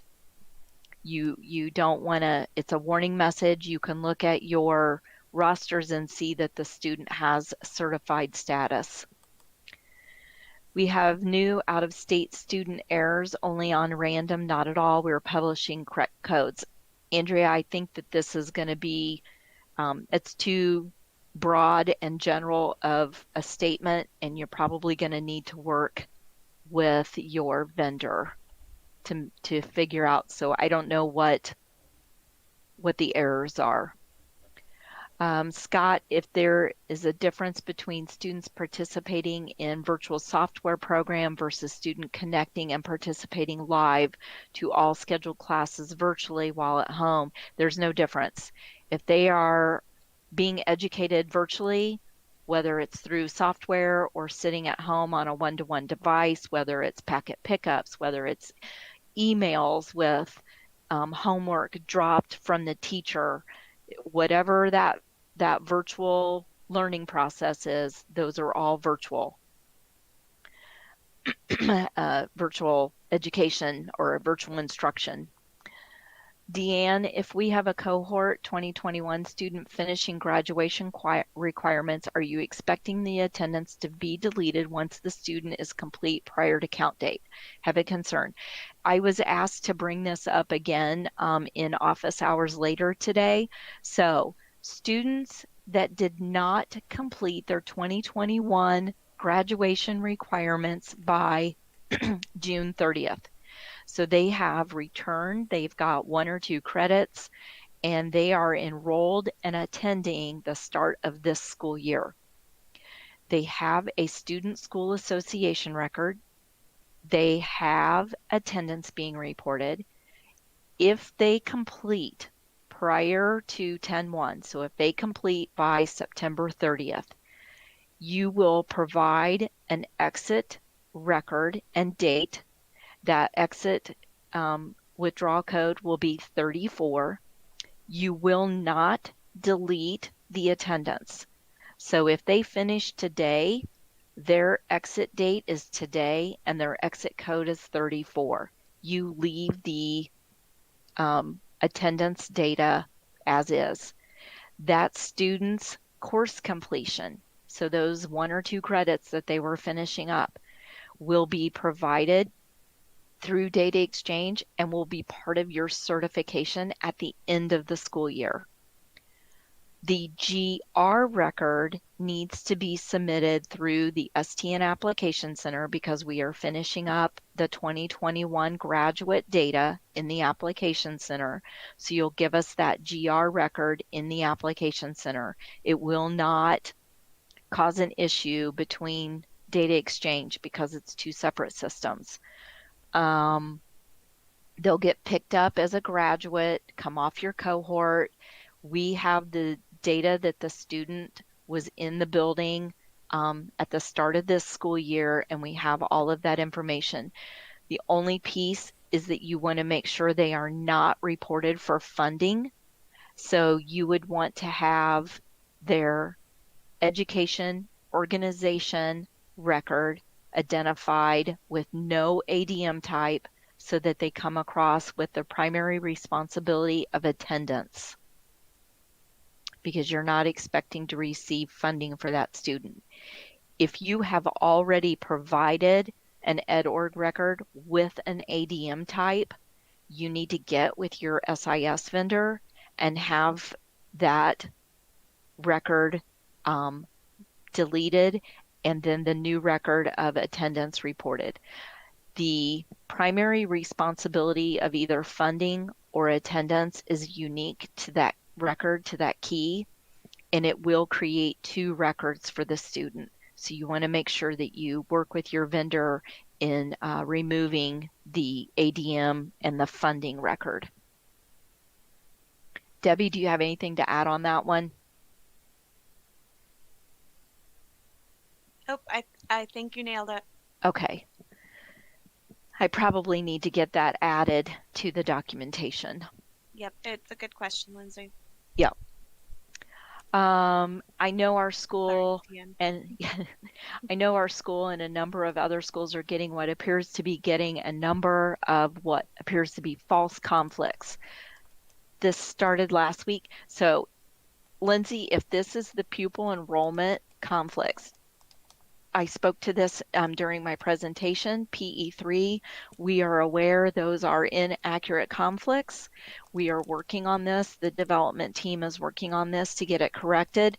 So just know that we are aware. And again, it's pupil enrollment conflicts. We're not ready to certify pupil enrollment yet, so we've got a little bit of time, but we are fixing those or getting that fixed.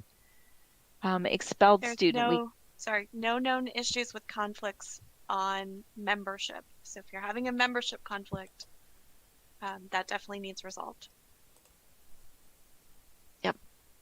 Okay, so expelled student, we keep them enrolled. Daily attendance is marked as expelled. They pull into ME as certified, should they? And Katie, again, if they are an expelled special education student, they should count. If they are a general education student, Debbie, we need to come up with a plan.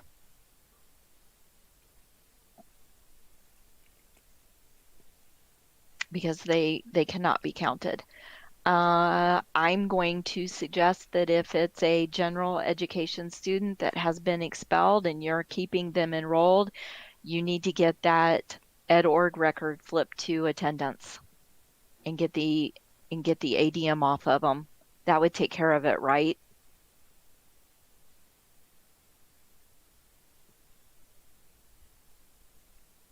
I've got to go back through my notes on expelled. Okay. It's been a while since we've looked at that. It would take care of them, yes, but let me flip back through our notes. Okay. Katie, is the attendance percentage shown on the July certification tab accurate current to date? It should be accurate to the last attendance data that you have provided through data exchange and validated. So it should be accurate. Donna, when you say match, does that mean if we used the work First Street and the other school used First Street, would it error? So it won't error, but it will override. So if one school has First ST for street, and the other school uses first and spells out the word street, it will update that student's address record, providing the entire word street. I don't have a concern with that error, that so much as wiping out those county codes, so, or county text. So making sure that I don't have an issue with it going from ST to the whole word street. And that should not create an error. All right, Ben. We have students enrolled in school A, and then students started school B. Why school A record showed an exclusion on membership. This is causing us to waste a lot of time filtering out students who actually need address for exclusion on. So Ben, yeah, we've talked about this. So you have a student that started in your school corporation and they attended for 10 days in school A inside of your corporation. And now they've gone to school B inside of your corporation. You will have an exclusion message that the student does not have an active enrollment at school A, but then you'll also have a certified status on that student at school B because that's where they're counting. The best I can do on this one is take a note of this and take it back as a suggestion of, are we providing too much to the schools, and you don't want to filter through this. So we can just make a note of this one. Autumn, I was told by a DOE support rep for data exchange that if the dates don't conflict for a student, but we still have a conflict, the other school the student used to be with should mark the student as primary false. But that sounds like you're saying something different. Not sure why we are being told two different things. So, Autumn, like I said before, you should not be flipping the primary school to false if you had the student at one time and you were the primary true. That is going to cause lots of problems at the end of the school year with your data. I will get with my support staff and make sure that they understand this. I don't believe I was asked this question from them, so I will get with them to make sure they have full understanding as well, so that schools are not getting conflicting information.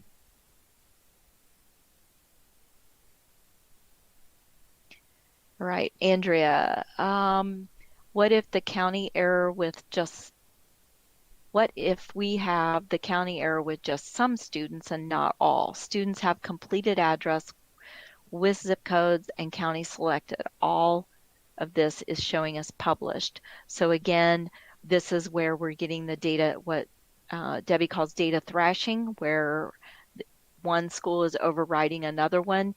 It could also be an issue where the address type is not coming across as home on all of yours. So once we have this fix pushed out tomorrow morning, if you're still getting these on just a few select, make sure you're putting in a support ticket if you haven't already, and we will have to start looking at these individually.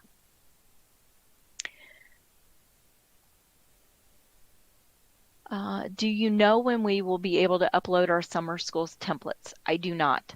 I am not working with the summer school templates or the summer school data. I do not know when that will be opened back up. Linda Turner is managing that, and she's out of the office until Monday. So once she has information of when that's going to be open back up, she will put that out in the announcements. Keeping up with addresses is a big job. Yep. Would it be possible to honor the primary true school address as the data truth? That is a good suggestion. So Debbie and we can discuss that with the data exchange team and see if that's something that we could do. Betty The Jo, short answer to that one is the way that EdFi is structured right now does not allow that. Student is a shared data element, and it's not tied to any one school. And so there are some options, but it's a pretty big change for your vendors, especially to get that tied to a school. And it is something we're reviewing, but definitely won't be out immediately. The vendors will have to have a little bit of time to adjust as well.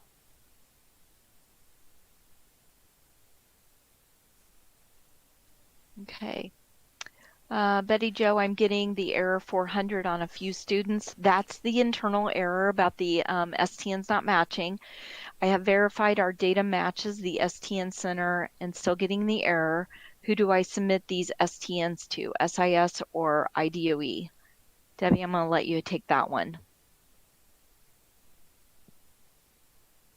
Yeah, if that is, if you have confirmed in the App Center that those STNs exist and you see all the matching data in your SIS, you should definitely submit a DOE ticket for us to review those with that 400 error continuing to pop up. It could be something very basic on that, or it could be indicative of more of a bigger issue. So definitely just, again, if everything matches and you're still getting error, get those into us. And as always, if you just made a change, that 24 hours will be helpful. Okay. Jody, other than course completion information, what other data are you going to require from our Career Center students coming from other districts or for part-time students from other districts who are taking a course at our virtual school?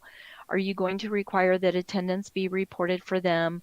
Will the matching address rule apply to these students as well?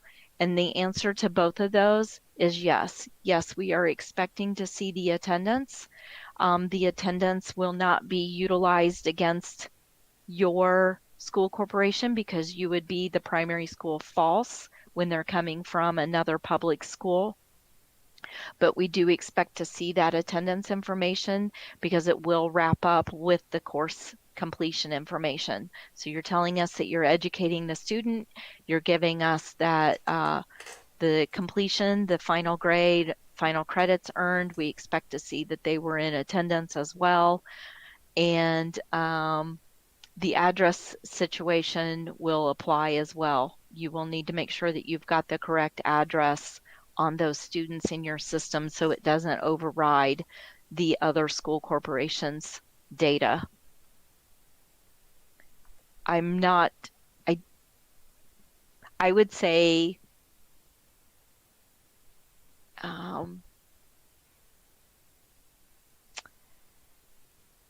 also, while I'm on this one with the attendance, please know that whatever that student's schedule is, so if there are to be with you 2 classes, 2 Career Center classes in a day, please make sure you are reporting that as a full day of attendance. If they are fulfilling their schedule, that is considered a full day of attendance.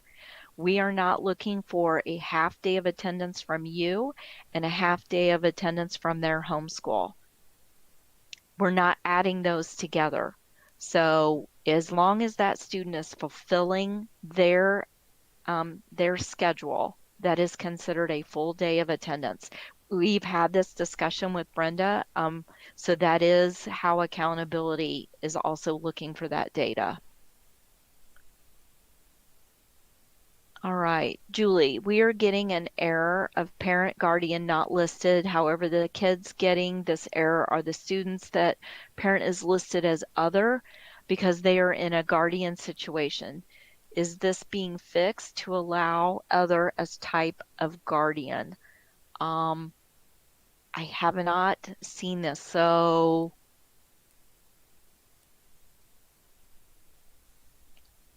I need to look at the allowable code values.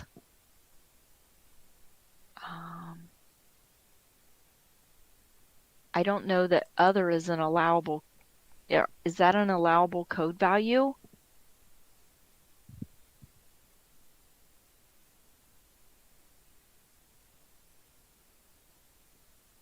Yeah, I'd have to dive a little deeper on this one too.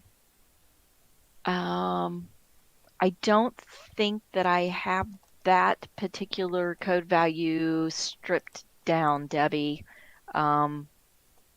because that's going with the textbook, and I don't think I have that one out there and stripped down yet.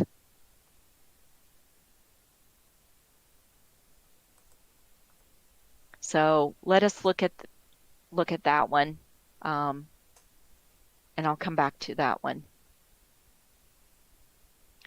Can membership attendance conflict messages be sent back to the SIS so all the staff that work in our SIS help correct data for accuracy? Ideally, we would love to expose all those tier 2 validations as an API. Several vendors have asked us for that as well. And so it's definitely on our development list to make that consumable so that the vendors can pull it back and display it. But timing, if and timing and how would really be then up to the vendors on where it fits kind of in their global perspective. I think from an EdFi perspective, they have been looking at some tier two consumption standardization as well to make that easier on the vendors. So we're monitoring how that is progressing also to see if we just want to piggyback on that work so that, again, the vendors can just pick that up once and call it good for all states. So in short, not yet, but definitely on the to-do list. All right, I pulled that up. I'm not finding it quickly. All right, let me go back. Let's see, Dawn, I can see most of my 76 students that we have as transfer out. We have sent over on our pupil enrollment report. However, the majority of these students are not showing on the membership. We have them marked as do not report as primary school to EdFi. Are there known issues with transfer out? Dawn, there is not known issues with transfer out because we do have transfer outs showing up at other schools. So I'm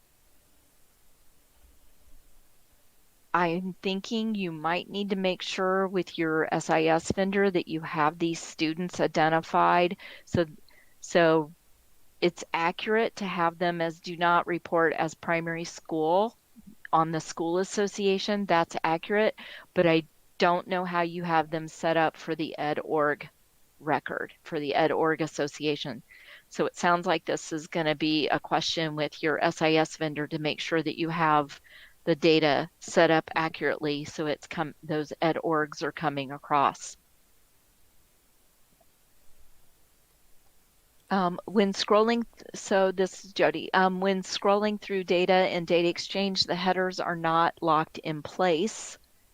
So users have to continually scroll back up to the top to see them. This has been very frustrating when trying to verify data. Is there a plan to fix this issue? Debbie, I am not sure. Oh, on the roster, if they're talking about the rosters.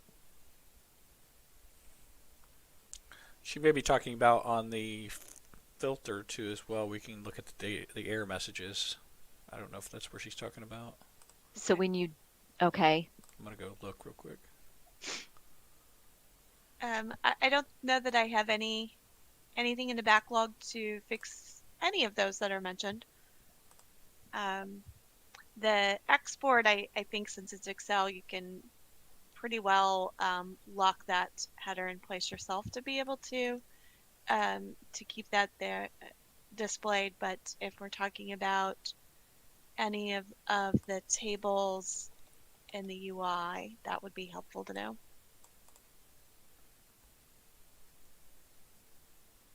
I was going to go out to the test. I know we don't have data in there, but we can still see. So yeah, any suggestions like that? I mean, when it comes to the rosters or anything you export out, I think that you could put your own lock on the headers. But if she's talking about just these across this top, so I'm not sure, Debbie. All right, I'm going to go ahead and... Yeah, we can take the feedback, absolutely, but I'm pretty sure we don't have anything queued for that at this point. Yep. So Ben, why the STN help tickets are not getting answered quickly? There are times when we need the answer quicker than waiting weeks. Ben, would you like a job? Because there are 4 STN support staff that are trying to answer 900 school questions. I know that's not the answer that everyone wants to hear. I'm not trying to be smart about it. I'm just asking for some patience. I understand that you need questions answered quickly. We hold office hours twice a week. Those office hours have been 2-hour sessions every day that we've hosted them. I know that vendors are also holding office hours to assist their schools. So we're doing the best that we possibly can do at this point. They are working very hard to try to address everyone's questions. We actually, Debbie and I sat yesterday for a half an hour, and we're trying to find additional support within the department to help with some of the questions that are coming in. And we're trying to triage common questions as well. So, Debbie, I don't know if you want to add anything to that as well or not.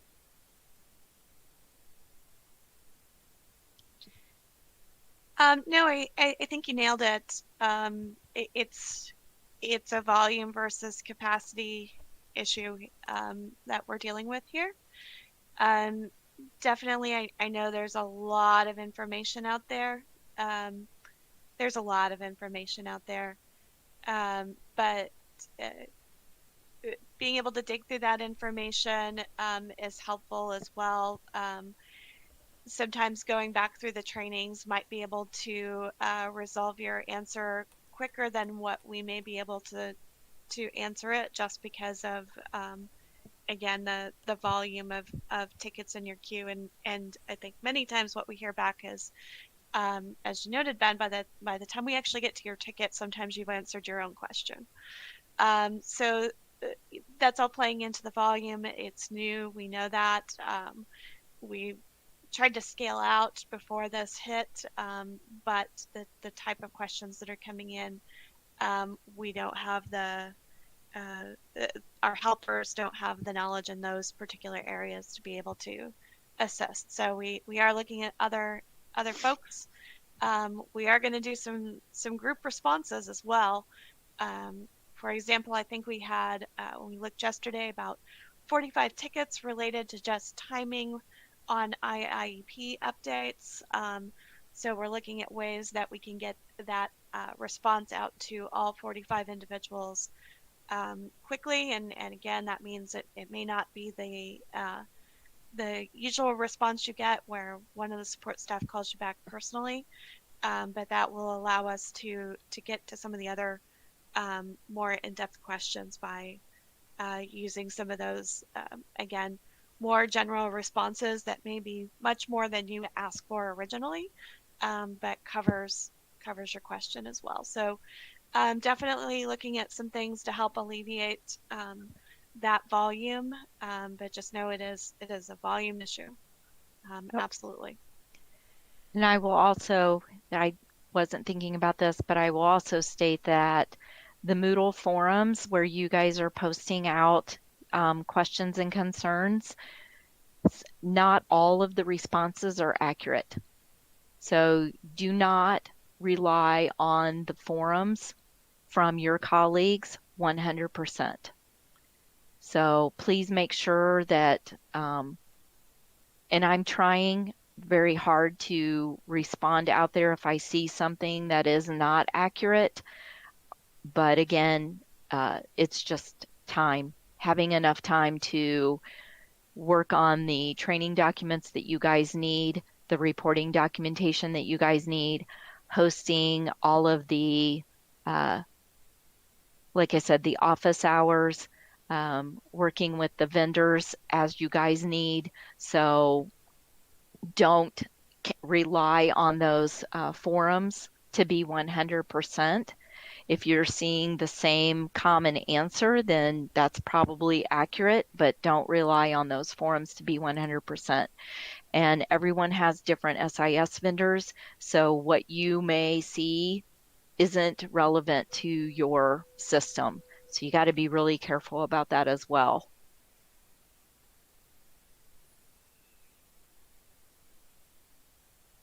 Okay, enough of the soapbox. So Katie, we send students to the Career Center in the afternoon for CTE classes. The Career Center should be submitting afternoon attendance for these students to Data Exchange, correct? That is correct. That is correct. Julie, would you please clarify if an expelled student should be excluded from membership? Julie, we're looking into this. I think we'll put some more guidance out around this. Stacy, I will go back and state special education expelled students are counted on membership. General education students are not to be counted on membership. The rules have not changed. And this is stated on the reporting document, guidance document. Rules haven't changed. It's just a matter of you still have those students in your system and they're pulling across. So I think the easy fix right now is to work with your vendor and make sure that you flip those primary, take that ADM off and flip the primary to attendance. But Debbie's going to look into a little bit more. How are we going to report the claim forms for textbook? Again, this is coming out tomorrow in the Sam's and Pam's, the Dr. Jenner's email. There's a memo coming from director from School of Finance, and it will be managed through a JOT form. How do we get a student in Indiana IEP for initial evaluation? At this point, they are not enrolled. So students who need to be reported for initial evaluations, their STN must exist. They must have been uploaded, their STN information uploaded into the application center. That will be copied over to Data Exchange. At this point, Data Exchange, you should have a student school association record, that enrollment record, where your school is the primary false because they are not enrolled. That information with the STN from the application center will go to PCG, and you will have access to that STN through the IEP system. I cannot find IDOE office hours in Link. Yes, I will show you where they are in Moodle. So again, I'm still sharing. I think I'm still sharing. Yeah, you are. I Yep. can see your screen. Yep. So if you're on Moodle, Data Exchange Training and Community, here is where I just posted out all those known issues. Scroll down, scroll down, scroll down. And again, I'm the admin, so don't pay attention to this, but right here, new Data Exchange office hours Tuesday and Thursday. Selecting that. These are the links. So Tuesdays from 11 to 12, it's been going to 1. Thursdays 3 to 4, it's been going to 5. It's been taking 2 hours to get through everything. Okay.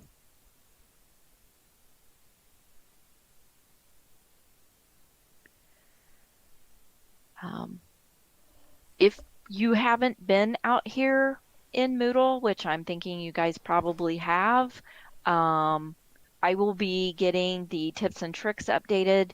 This is where I want to post the resource giving you guys the business rules and some areas, some tips of when you get that error message or warning message or exclusion message, where to go and fix those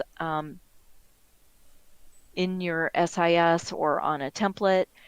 I have all of the trainings posted out here currently. For membership, I did not get the video recording done, but you do have access to the entire PowerPoint presentation slides with the narrations.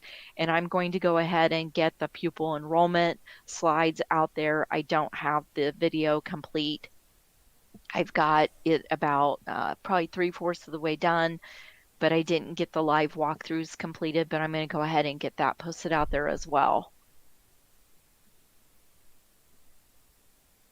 Okay. All of our warnings are for attendance 5 chronic absentee. If attendance is up to date, do we need to do anything to resolve this? No. If your attendance is accurate there and it's a warning, it's just a warning message, you do not need to do anything else at this time. I put in a ticket to DOE in August and was told that blind school and deaf school students should have an ADM type of transfer out. I just heard that this is wrong. Pam, so those students, you didn't transfer the blind school and the deaf school report those students. They are on a state budget. You've never reported them as a transfer out. Again, rules have not changed. So I'm going to just go out here. So Data Exchange Knowledge Hub, we have the Data Exchange EdOrg Association, reporting details and guidance. This is a high-level overview of the rules and the guidance for membership reporting. Up here at the top, you have a click here, and here is what you guys are used to seeing, the PDF layouts. And all of the information for reporting students is here, including each of the ADM codes. You've never reported those students in the past. You shouldn't be reporting them now. So if you've got questions, please be going out here to this documentation. If I'm misstating it, let me know. I will make sure that I get the documentation updated. Linda, a student who was with a public school, but then student transferred to private school and is now sponsoring that student at the private school, do they withdraw in their SIS? Linda, I know you've sent this to me in an email. You've also asked this, I think, in office hours, and I don't have an answer for you right now. Because your situation is unique.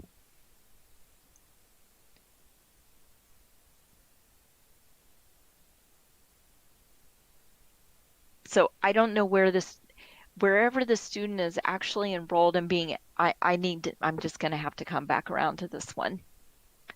And Debbie, I need some assistance. So I need to have a conversation with, I think, Melissa and possibly Brenda to have a better understanding. Okay, Angel, we are getting a membership conflict with school 4914 and are unable to locate what school this is. Does not come up in InView or STN. So if there are 4 zeros in front of 4914, that 4 is a D, so it's D914.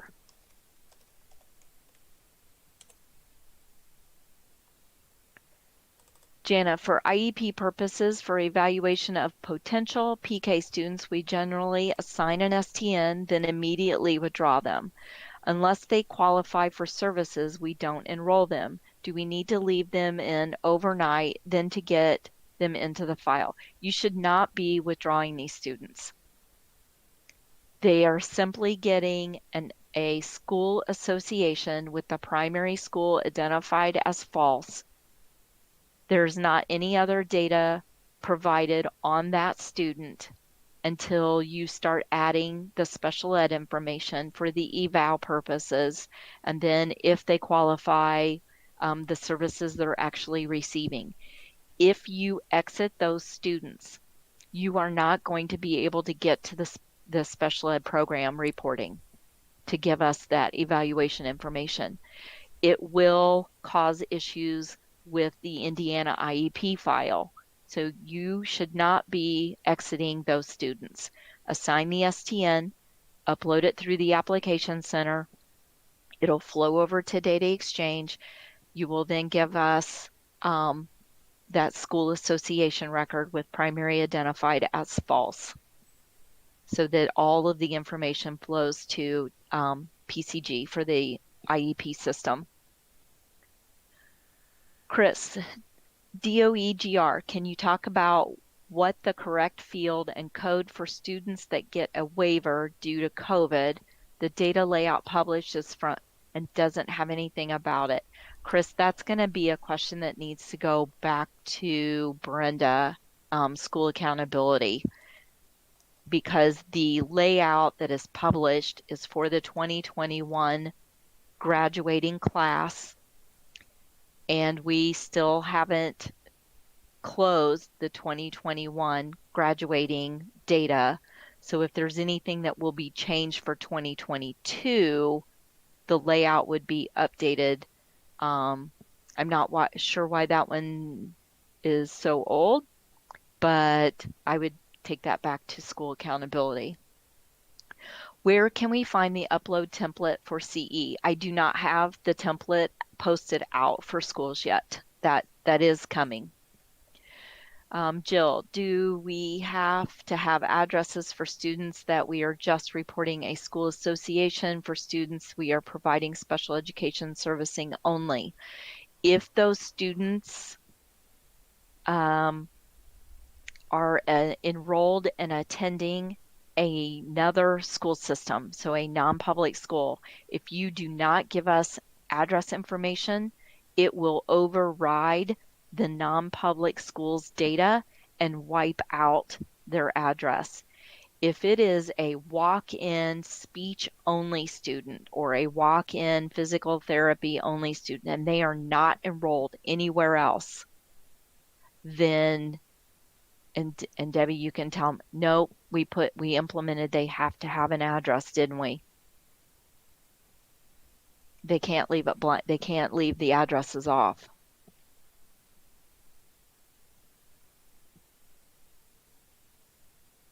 Sorry, correct. I couldn't get to my mute button. Okay. You're going to have an address. Never mind. Okay, Julie, will you put out an update on what we need for students who are special ed expelled receiving services to be included on ME? Yes. Like I said, special ed expelled, it should be already on this document, on this membership document.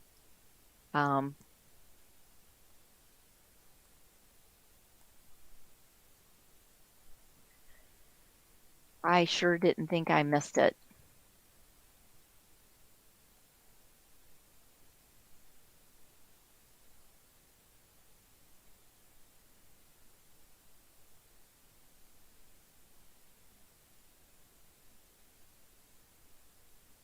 I will have to update if I did miss it. And I apologize for that.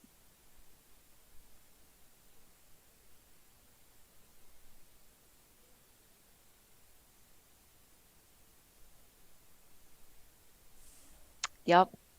So I will get that updated.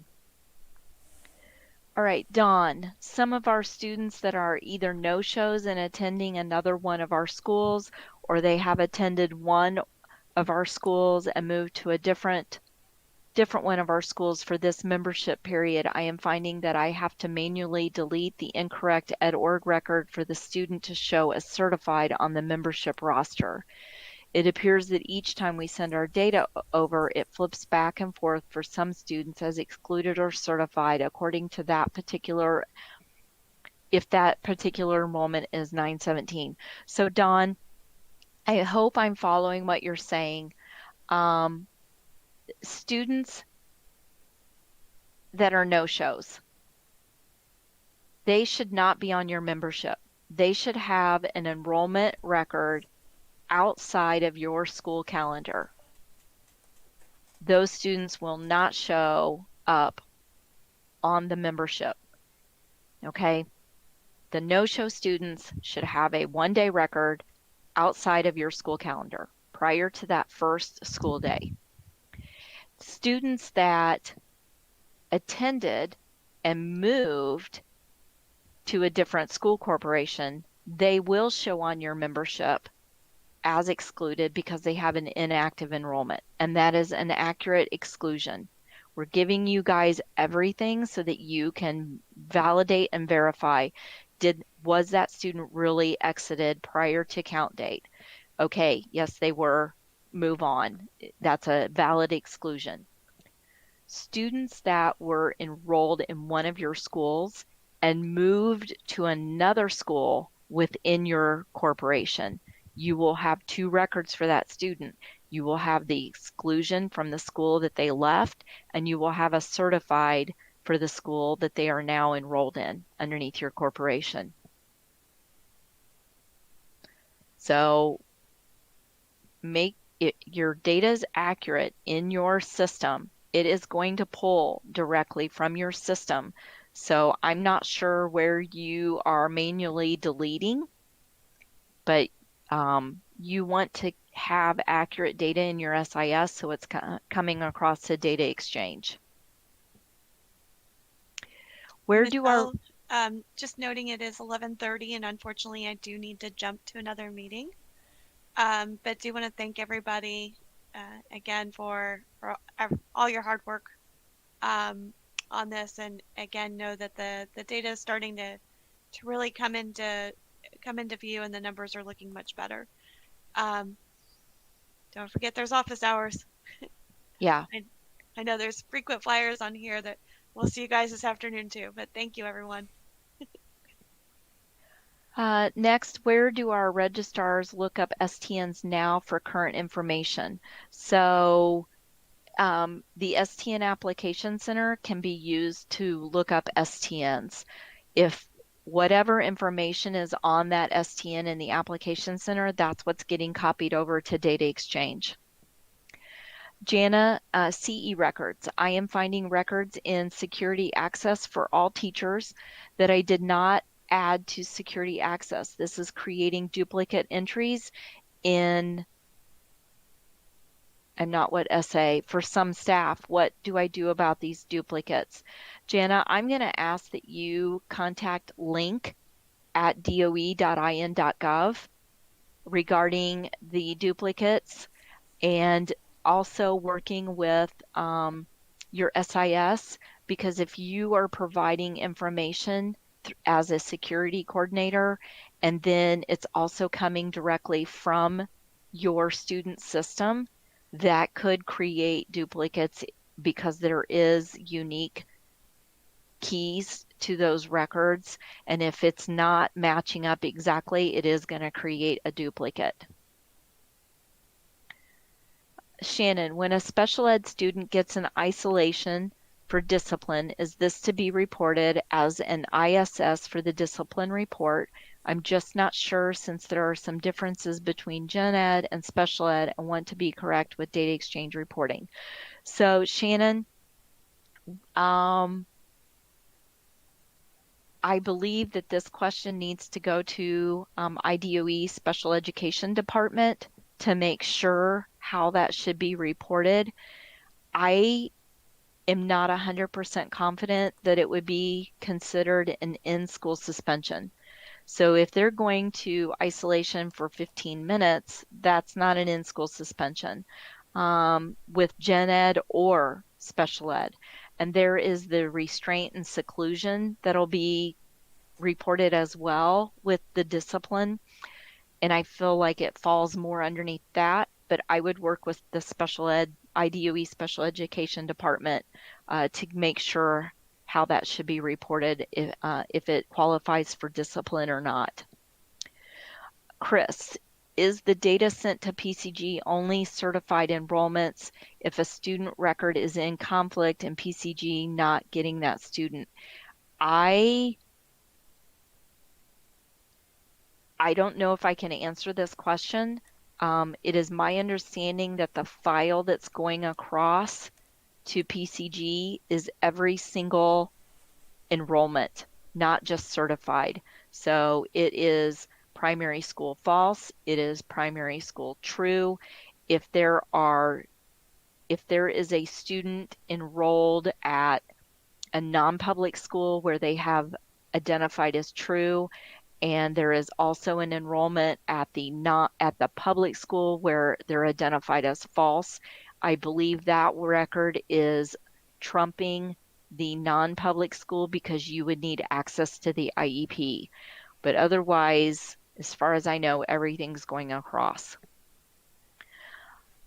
Norma, sorry if I missed this answer. Is there a difference between students participating in virtual software and connecting? No, there is no difference. Whatever the structure is for that student being engaged in their instruction virtually, it is virtual. I have noticed on the October certification screen that the SES counts on the top don't match the numbers on the bottom for curricular materials. is this a bug on data exchange or maybe something from PowerSchool? Rhonda, we are, I'm going to need to take that one back because we noticed there was a discrepancy in another number, but not this one. So I need to take that. I'm going to have to take that one back. Is it all right if I highlight these, Matt? Oh yeah, The do ones what you I gotta need do. to. Yep. Okay, thank you. So they stand out at me. Betty Jo, this Oracle message that's coming through on those dual enrolled students, that it has been turned into development, and I think that I don't know 100%, but I think that they're going to remove that logic from the rule in the application center, but I'm not sure what's going on, but it has been turned over to development to be addressed. Sherry, I have a ticket that is waiting for a response on the STN site regarding the error of not accepting dual enrollment data. We are unable to complete the upload. So if this is with the STN site and it is this Oracle, this calculation, again, this is being worked on by the development staff. Tammy, we use PowerSchool. Getting a message student lives with parent guardian is required on some students, and these are marked correctly in our SIS. Is there a known bug? Tammy, I'm going to need to take this one back as well. We are starting to get comments from different areas about an issue with the student lives with parent guardian.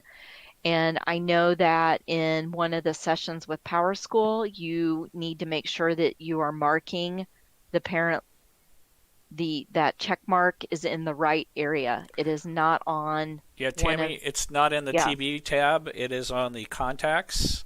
So it's on the contacts for the parent, and this lives with, or and that's where it's at. They say the one on the TB tab is obsolete, and we should need to be using contacts for that. Okay, Brian, what do we need to do about this message for GR? There are GR records that require, you ignore those. So the ATGR reconciliation report, I'm pretty sure Linda posted something out a long time ago just to ignore those. Jane, for the educator rating report, instruction says to retrieve. There is no list to retrieve. Will this be updated? I don't believe it is being updated.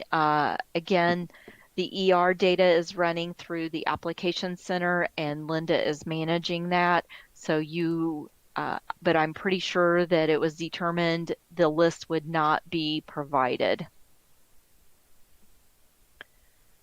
Let's see, Lindsay, with our late 2021 graduates, can you provide some more clarification on removing the ADM type? Do we just ignore any errors that creates, or should we exclude them? So Lindsay, those late 2021 graduates, my suggestion is when the student actually graduates, and if it is after 9/17, so if they complete any time from 9/17 to 9/30, and you give an exit date and an exit code of 34, you will need to work with your SIS vendor, because my suggestion is that the education organization record, however you're identifying the student with membership and you're giving them an ADM type, the ADM type is removed, which would, or you, and I'm sorry, but each vendor is different. However, you would identify that student to not be submitted for funding, so that the Ed.Org Association comes across with the primary responsibility of attendance.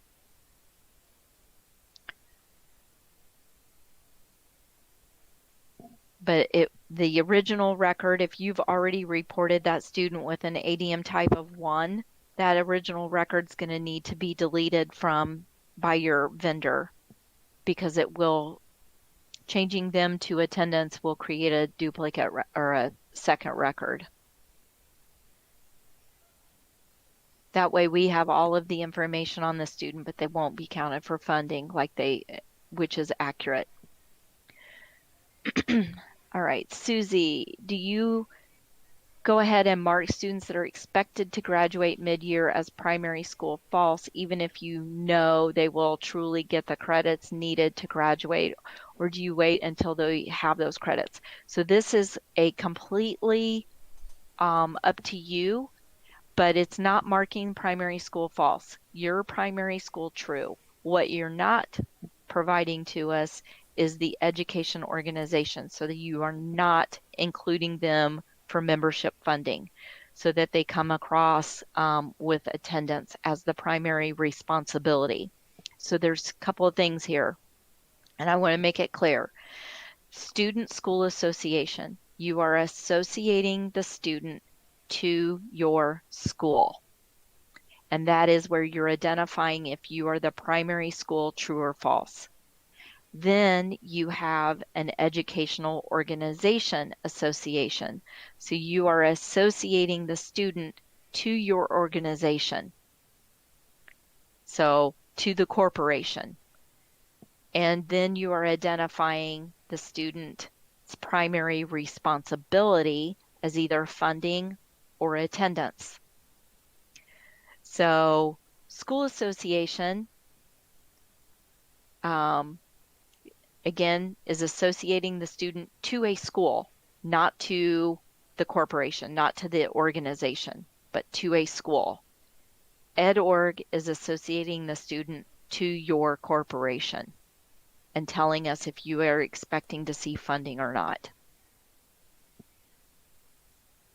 And again, it's going to be it's completely up to you.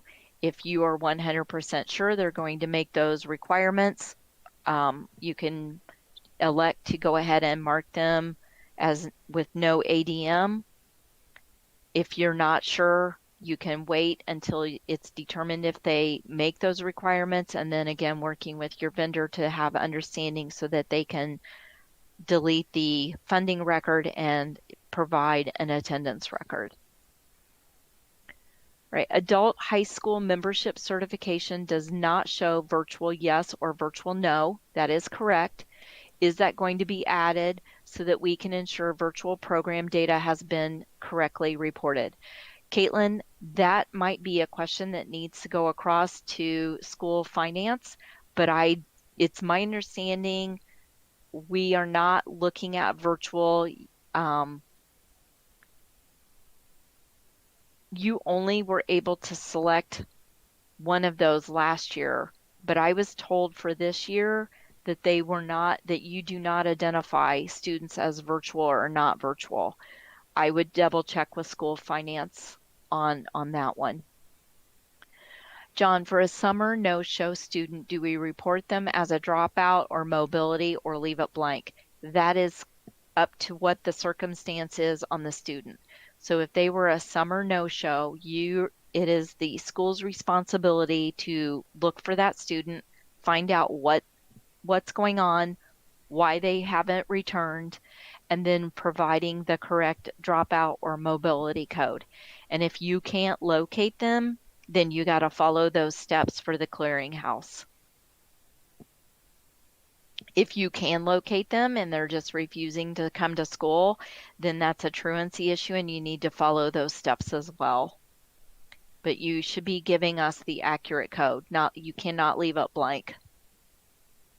Linda, please consider removing the following ME exclusions. PKs adds 100 students to our exclusions. They have nothing to do with membership and therefore should not be listed. Students who are exited out should not be an exclusion either. Exited students have nothing to do with membership. Yes, data exchange is giving too much information and therefore wasting precious time, and thanks for your consideration. Linda, I will take that back and note it. We are hearing this, but just for everyone that's still on this WebEx, we are also hearing the other side of it of thank you for giving us that information. We had 6 students with an exit code, an exit record that was incorrect. So those were 6 students that would not have been counted, and now the school is getting that funding because those students were exited out incorrectly. So we're hearing both sides. We'll have to try to find a balance. Deanne, if the student is reported as an entire day at our district and a 0.5 at another district or another school, is that okay?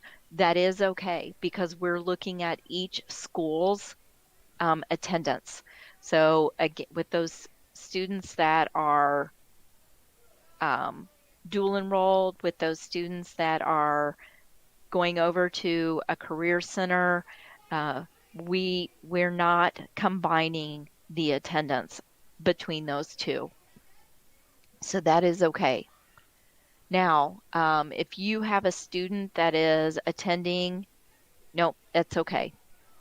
Never mind. Ben, we have an exclusion on a student who has an out of school suspension on count date. The student is showing up as an exclusion because there is a 1-day gap in the enrollment. Enrollment record 8/11 to 9/16, and then entry date on 9/18. This student is still our student. Why the student is tagged as an exclusion on membership? This is a great question. So, Ben, I'm going to take a guess that you might be a Skyward customer. No, And I'm pretty sure he's a Power School customer. He's a Power School. Okay, I believe Southwest he is. Sound. Yep, All Southwest right, Sound. then my assumption is wrong. I am going to let you guys know. Please look at your enrollment record inside of your SIS.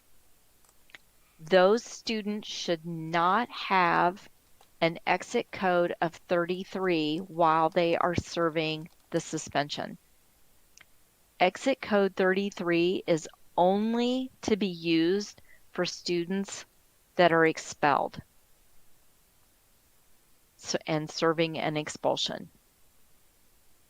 So I have a feeling that you have used the old way of using code 33 as a holding spot for those students serving a suspension, and that has created a split in your enrollment record because the student should not have an exit date of 9/16. They shouldn't have a second entry date. They should just show their enrollment of 8/11 to current day, and the attendance of suspended will be reported. And that is how we will know with your discipline record that the student was serving a suspension. That way they get counted on count day.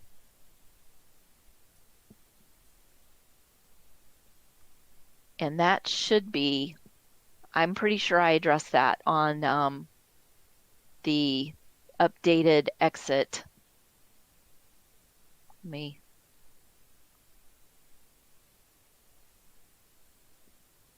I will show where this is located on the, sorry, on the enrollment documentation underneath resources. There is the exit codes. This exit code document should give you the information needed on when to use exit code 33. And it is only for expulsions. Okay. How do we remove a real-time access on a student who was updated prior to the closure of real-time access? These would be students who were given access for evaluation. Do we need to enter them in our SIS just to remove the access? So Jessica, I'm not, RT access was shut down without worrying of having those end dates. So at this point in time, you should have that school association record inside of your SIS, and it should be coming across to data exchange. So entering an exit date on that school association in your SIS will provide the exit date through data exchange. And how that removes access to PCG, I don't know to the end with the IEP. That is a question that would need to go through either our probably our special education department. I don't know if PCG support would be able to provide that information or not. Mitzi, I apologize if this has been asked. I had to step away. Are we able to upload an NE zip file? I tried yesterday and have no record showing. Mitzi, yes, you should be able to upload the NE zip file. So I'm going to need to look at that one.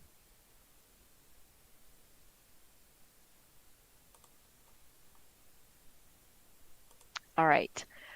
Evan, the current validation run export has exclusions that don't match the total enrollments exported exclusions. The number of exclusions is the same, but the STN numbers do not match.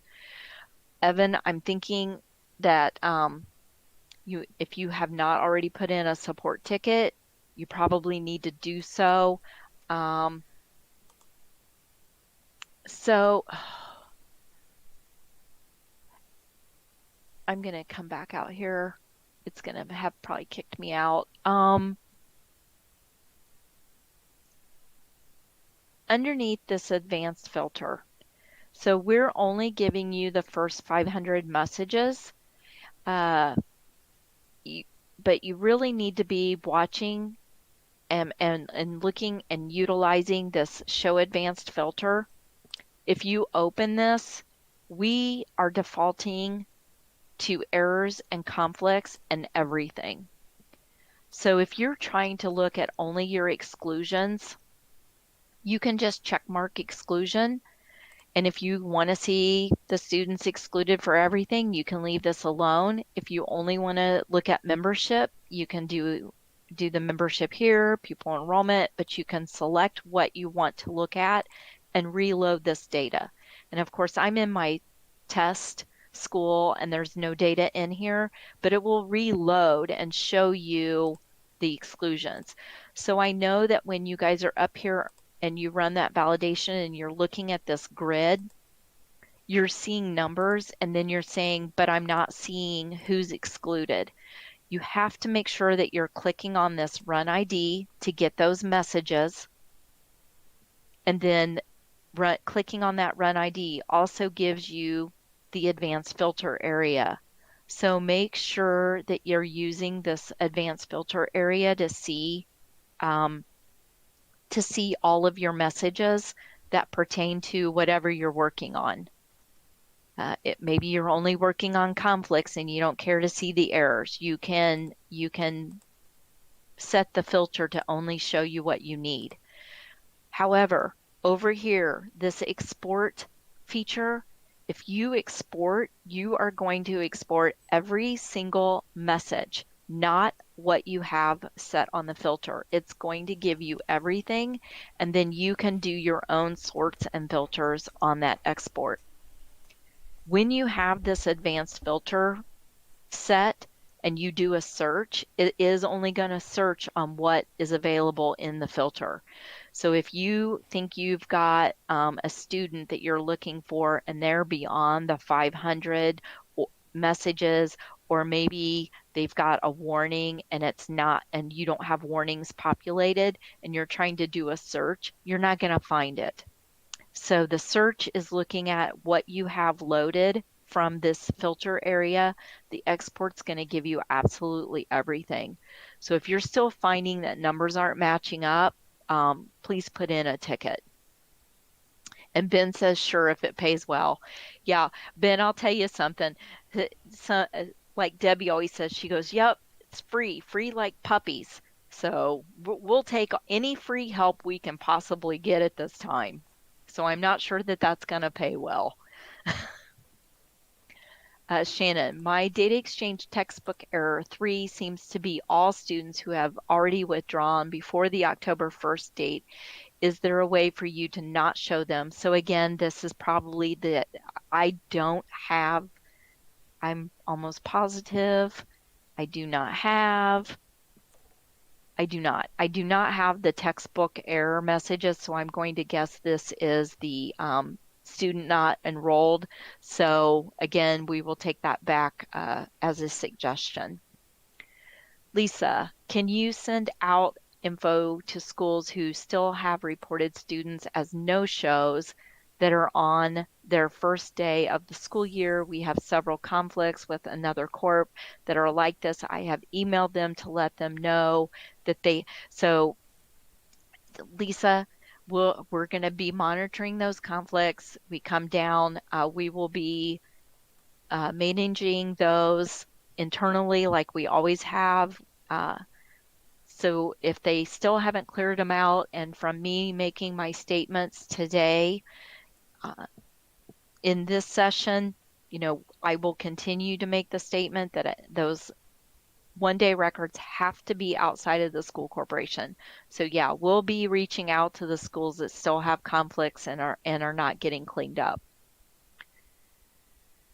Bethany, I appreciate the kind words, and just know that DOE and the support staff, we appreciate you guys, all the hard work that you've been doing, the assistance that you give to each other through the forums. Like I said, just have to be cautious. Don't take it at 100% always. And again, this has been a lot of growing pains, not just for you guys, but for us as well, and for the support staff as well. And right now, they're actually trying to support both the App Center and Data Exchange when it comes to membership. They're going to be in the same boat when it comes to special ed. So we appreciate you guys as well. Keith, are there any plans to letting us see the cases we open with the state? No, you get those emails. So Keith, I know that you've asked this question several times. You get an email when you open a case with us or a support ticket.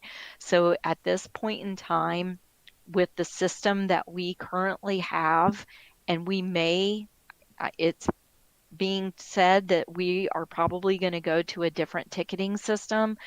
But right now, it's up to the schools to keep track of those cases that they have open with us, because we don't have a way of providing anything else other than you getting those emails back. I will state that I know some of you have had concerns with tickets getting closed and no resolution provided. I'm working with the support staff, making sure they are to be providing a comment when they close a ticket. They should not be closing a ticket without giving some kind of a statement why they're closing the ticket or what the resolution was. So I will continue to work on that as well. Heather, where can we get a list of the rule ID codes? I do not have that posted out. I want to get that posted out as a resource for you guys in Moodle. So once it's out there, we'll get that to you. Jackie, I get that the School for the Deaf students are not transfer out, but should the primary school be sent as false or true in our SIS? So those students, you are reporting them to get to the special ed so that you can have the special ed funding coming in. And so those students will be reported as primary school false so that you can provide the special education program records and get that special ed funding. Thank you. I did not bring that up when we were talking about those. And that goes for the Indiana School for the Deaf and Indiana School for the Blind. So you're responsible for those special education services. You will give us the school association with false so that you can get to the special ed program records.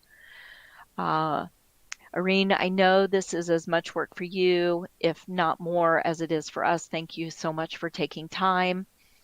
I know it's terribly repetitive, but it's so valuable Thank you. I appreciate those comments. Thank you. Keith, I wonder what happens when schools don't update addresses as people move around. Sometimes people aren't timely, and then some district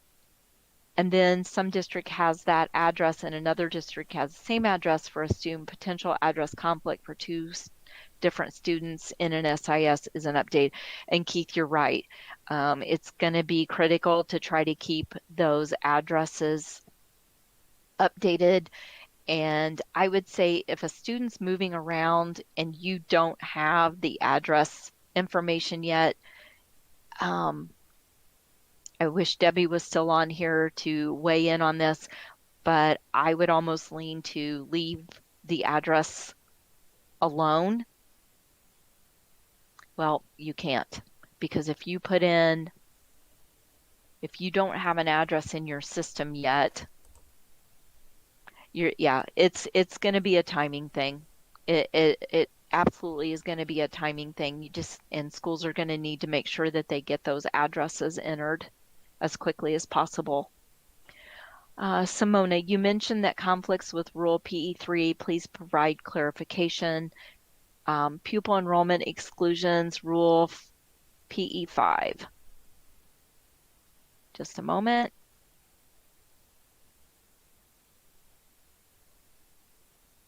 So PE5 is that a student does not have a school association record before or on the census count date. And I believe we changed that to an exclusion. It was an error. I believe we have updated the language in the message, but that is an accurate exclusion if that student has exited prior to 10/1.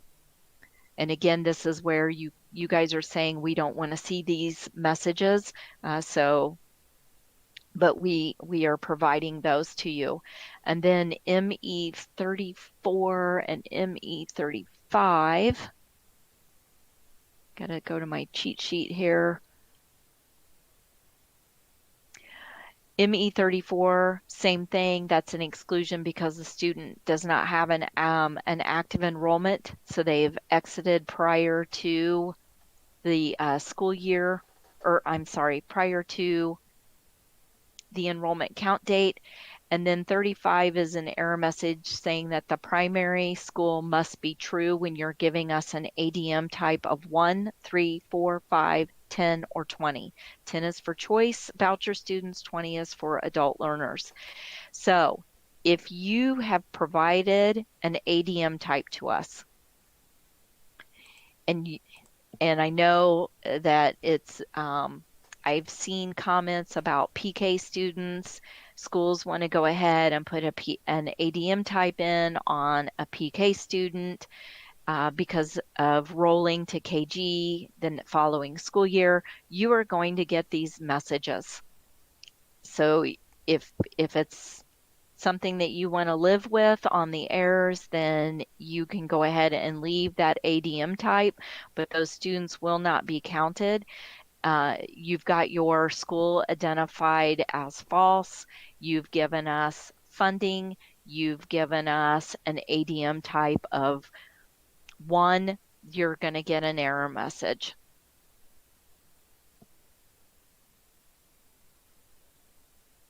So if the primary school false is accurate, then the error message is accurate. And the only way you can clean it up is to remove those ADM types from being reported on those students. Tammy, just confirming PK students that we enroll with primary false, create an STN, set the RA. We need to keep them in Power Schools so that they stay in Indiana IEP. That's my understanding, Tammy. That is my understanding. Scott, who is the IDOE point of contact if there are data issues with the connection between Indiana IEP and TIDE?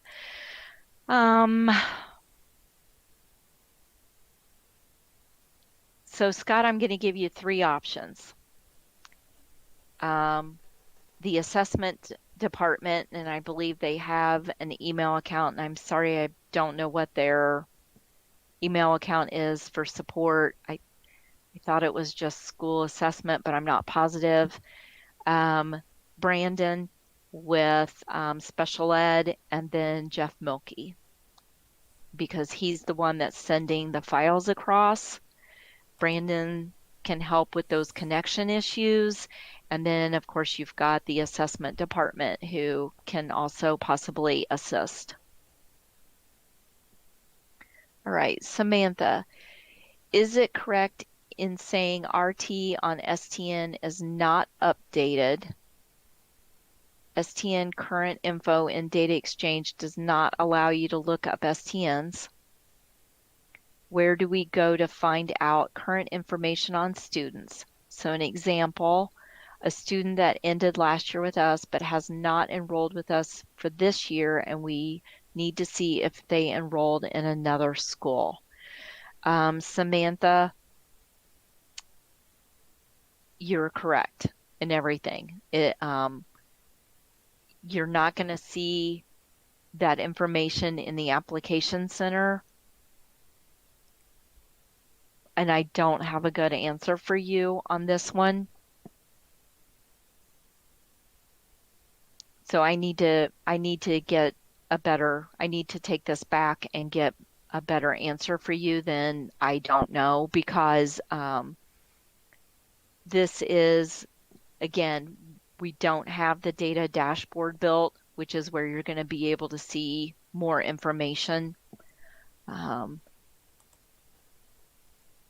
I'm sorry, I don't have a better answer for you.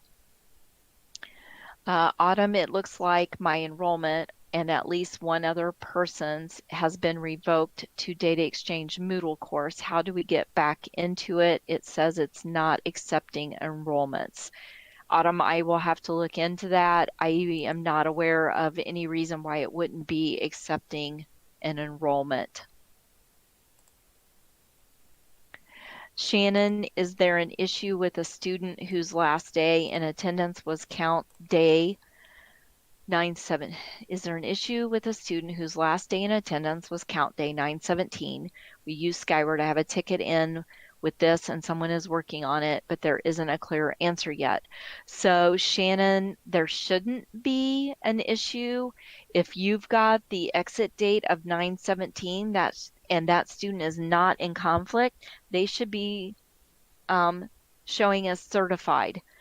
So if you have not put in a support ticket, get a support ticket in, and I'm also going to mark this one with yellow so that I can make sure I follow up on it. Especially if we need to follow up on it with Skyward if there happens to be something going on there. All right, James, is the grade level for preschool 0 to 2 years still Pee-wees, PW, getting the following error? That is correct. So PW is no longer a valid grade value. I am almost positive.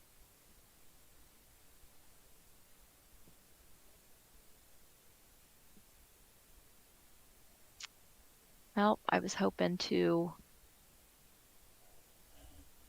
That's not. Oh, sorry. I was right there.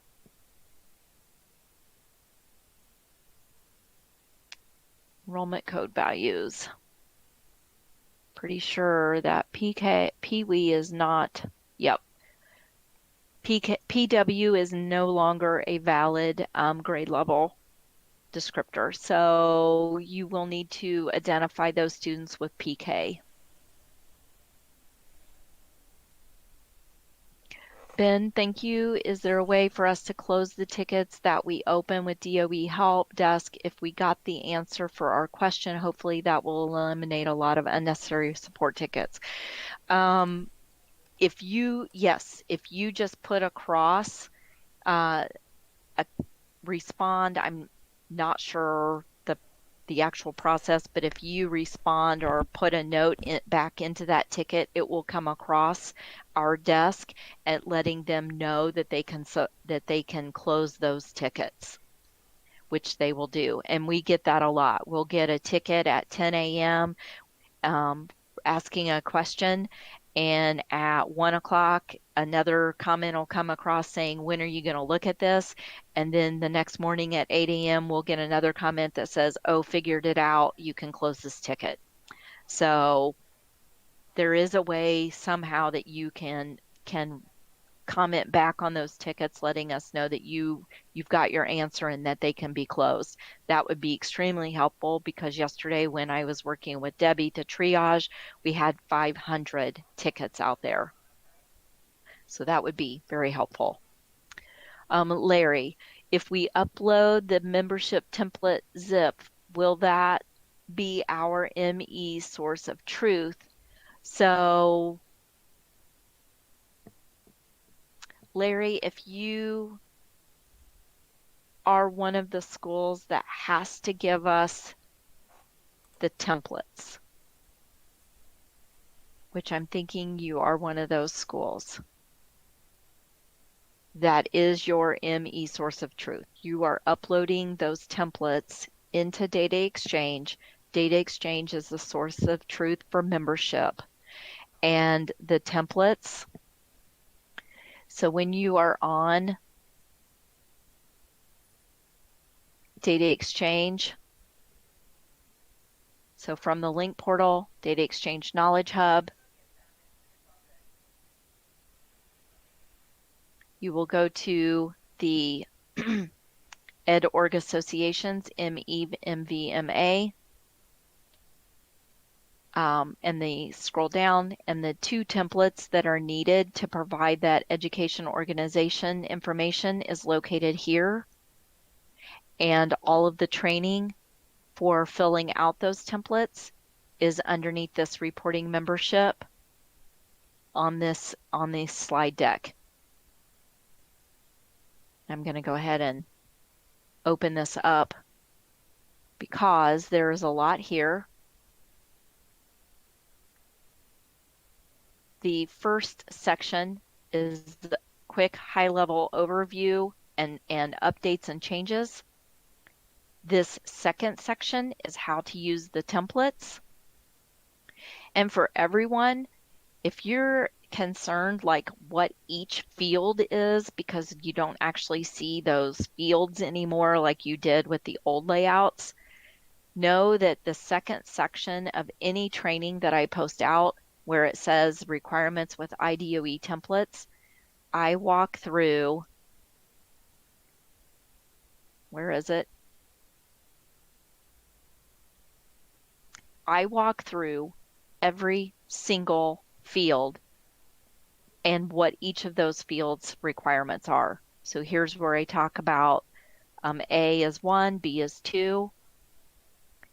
I talk about the primary responsibilities and those ADM codes, and you have all of my narration, the instructional days and minutes. So I walk through every single step in detail of what each of those fields are. But that first section is always just telling you the changes and the high level information. And then the second section, if you care to know on those templates, I do go into detail for each of those fields. So Larry, this is you'll need to walk through this when you're completing those templates. And I can tell you that one thing that we are finding is we're not getting the ed org. So those last 4 digits must be zeros. You're associating the student to your organization, not a school. So make sure you're getting it to the organization. All right. And I should state also with this, the third section, guys, is always around that certification and validating.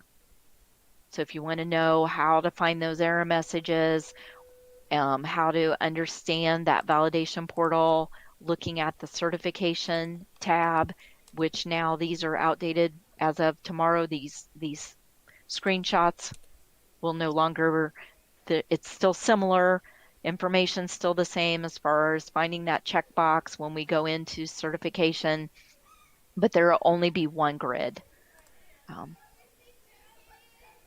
Okay. Michelle, if for membership funding, if we have special education students placed in a residential facility that is not part of our district and is not reporting any attendance or grades to IDOE, do we have to schedule the student to enter attendance and grade records for the student under our own school with their teacher of record? My answer to this is yes. If the student has been placed or you have transferred that student out to one of those residential facilities that does not report data, like I know Midwest Academy does not report data. They send everything back to you. You are going to have to be responsible in reporting that attendance data so that your membership data will flow as well. Brian, on the school website, do we need to update our calendar every time? And Brenda already answered that one. And Brenda already answered about the graduated student submitted a work ticket. So I think that puts us at the end. Is there anything, Matt, that I need to address in the chat area Well, yeah, I think there was a few. Let me go back and look. that wasn't covered over here? That's what I'm looking at. If I have a student that exited after ME count date but have been excluded from ME inactive enrollment record on count day, do I just republish the student again or enter a ticket with support? You shouldn't be getting an excluded on membership if they exited after the 17th, on or after the 17th. You should not be getting an excluded on membership. You might be getting an excluded on pupil enrollment, but you shouldn't be getting one on membership. And if you are, then please make sure you are getting a support ticket over to us. So I know I kind of asked this yesterday for our dual enrolled students that are half homeschool and partially with us. We mark as school as false, right? Primary school. Correct. Should we see in there? Should they be exempted, or should we see them certified in there still though?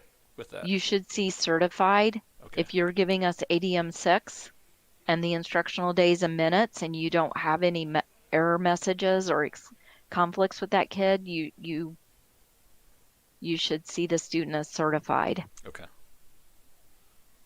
The summer mobility dropout document says enrolled with an entry date anytime after July 1st. I interpret this as the entry date cannot be July 1st and must be after.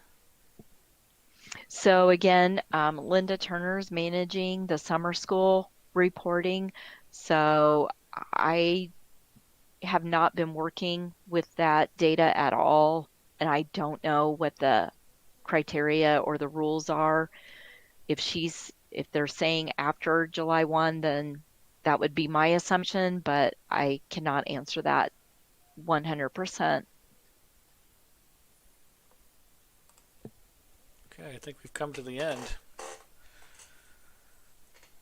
Ooh, that was a long 3.5 hours. I knew it would be. And like I said, the office hours, we've been spending 2 hours each time. And then anything that can't be addressed, I triage, like from Tuesday, I triaged out to other staff to assist. So it's good. It's good. Yeah, I completely love the office hours. I mean, it's just perfect. It's easy to get answers. If you're not using the office hours, you need to. I mean, it's got you guys right there. You can answer the question, and I love the office hours. Yeah. But all of this, I mean, just the participation, it's good. It's all good. I may get frustrated. It may come across that I'm frustrated. We all are, but it's all good. And once we get through, not just membership, guys, it's a learning curve all the way to the end of the school year. You've already done calendars and attendance, but coming to the end of the year, you're going to have course completion, you're going to have certified personnel, we're going to have discipline, title, the special ed evals, special ed termination, all of this is so just I going to work and try to get all of the documentation out that you guys need. We will keep hosting the office hours. We will keep hosting WebExes for the entire state, giving updates as we can and as needed. We've got 2 more Unite meetings, one in December, one in April. I imagine you'll be hearing from Brandon in the December one. So just know that we're all in this, and once we get through some of the tweaks and the bumps in the road, this process should be so much better next year. The data, you're still working through your bad, and I mean that, bad past practices in your SIS. We're learning some of the nuances that we didn't all think about when we were building the rules. So we're trying to make sure we are tweaking our rules so that it works with how you guys need to report the data in the systems. We're working continuously with the vendors. I don't know that there's a vendor out there yet that we've had a bad experience in our conversations with them. There might be some struggles at times, but they're working hard as well. So it's all good. It's all going to come out good.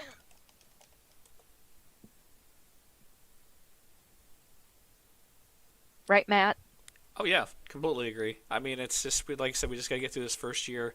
We're cleaning a lot of our data. Once the data is clean, we just got to keep up on what we're doing. And next year we should be a real breeze. I mean, we'll know the error messages. We'll know what we're doing there. You guys are going to make more improvements. The vendors will make more improvements. I love it. I mean, our secretaries already love it that they're not having to do, RTs and, that kind of stuff. Yep. Right. I'm not sure how you're breaking, but I need to jump over to. We are going to break because right after we're going to break right now. Understand that this does, as soon as I click in session, it goes to a recorded video, and you can go back and listen to it as many times as you want. If you want to listen to Michelle and go back to see something she had said, you can more than welcome to do that. We see that all the time. I see tons of views. We had about 200 people on today, which is nice, and looks like about 140 of you stood it out all the way through. So. I appreciate Michelle and her team and the rest of the people that are on there to try and make our lives a little bit easier as we work through this. Other than that, have a nice day, everybody, and we'll see you next time.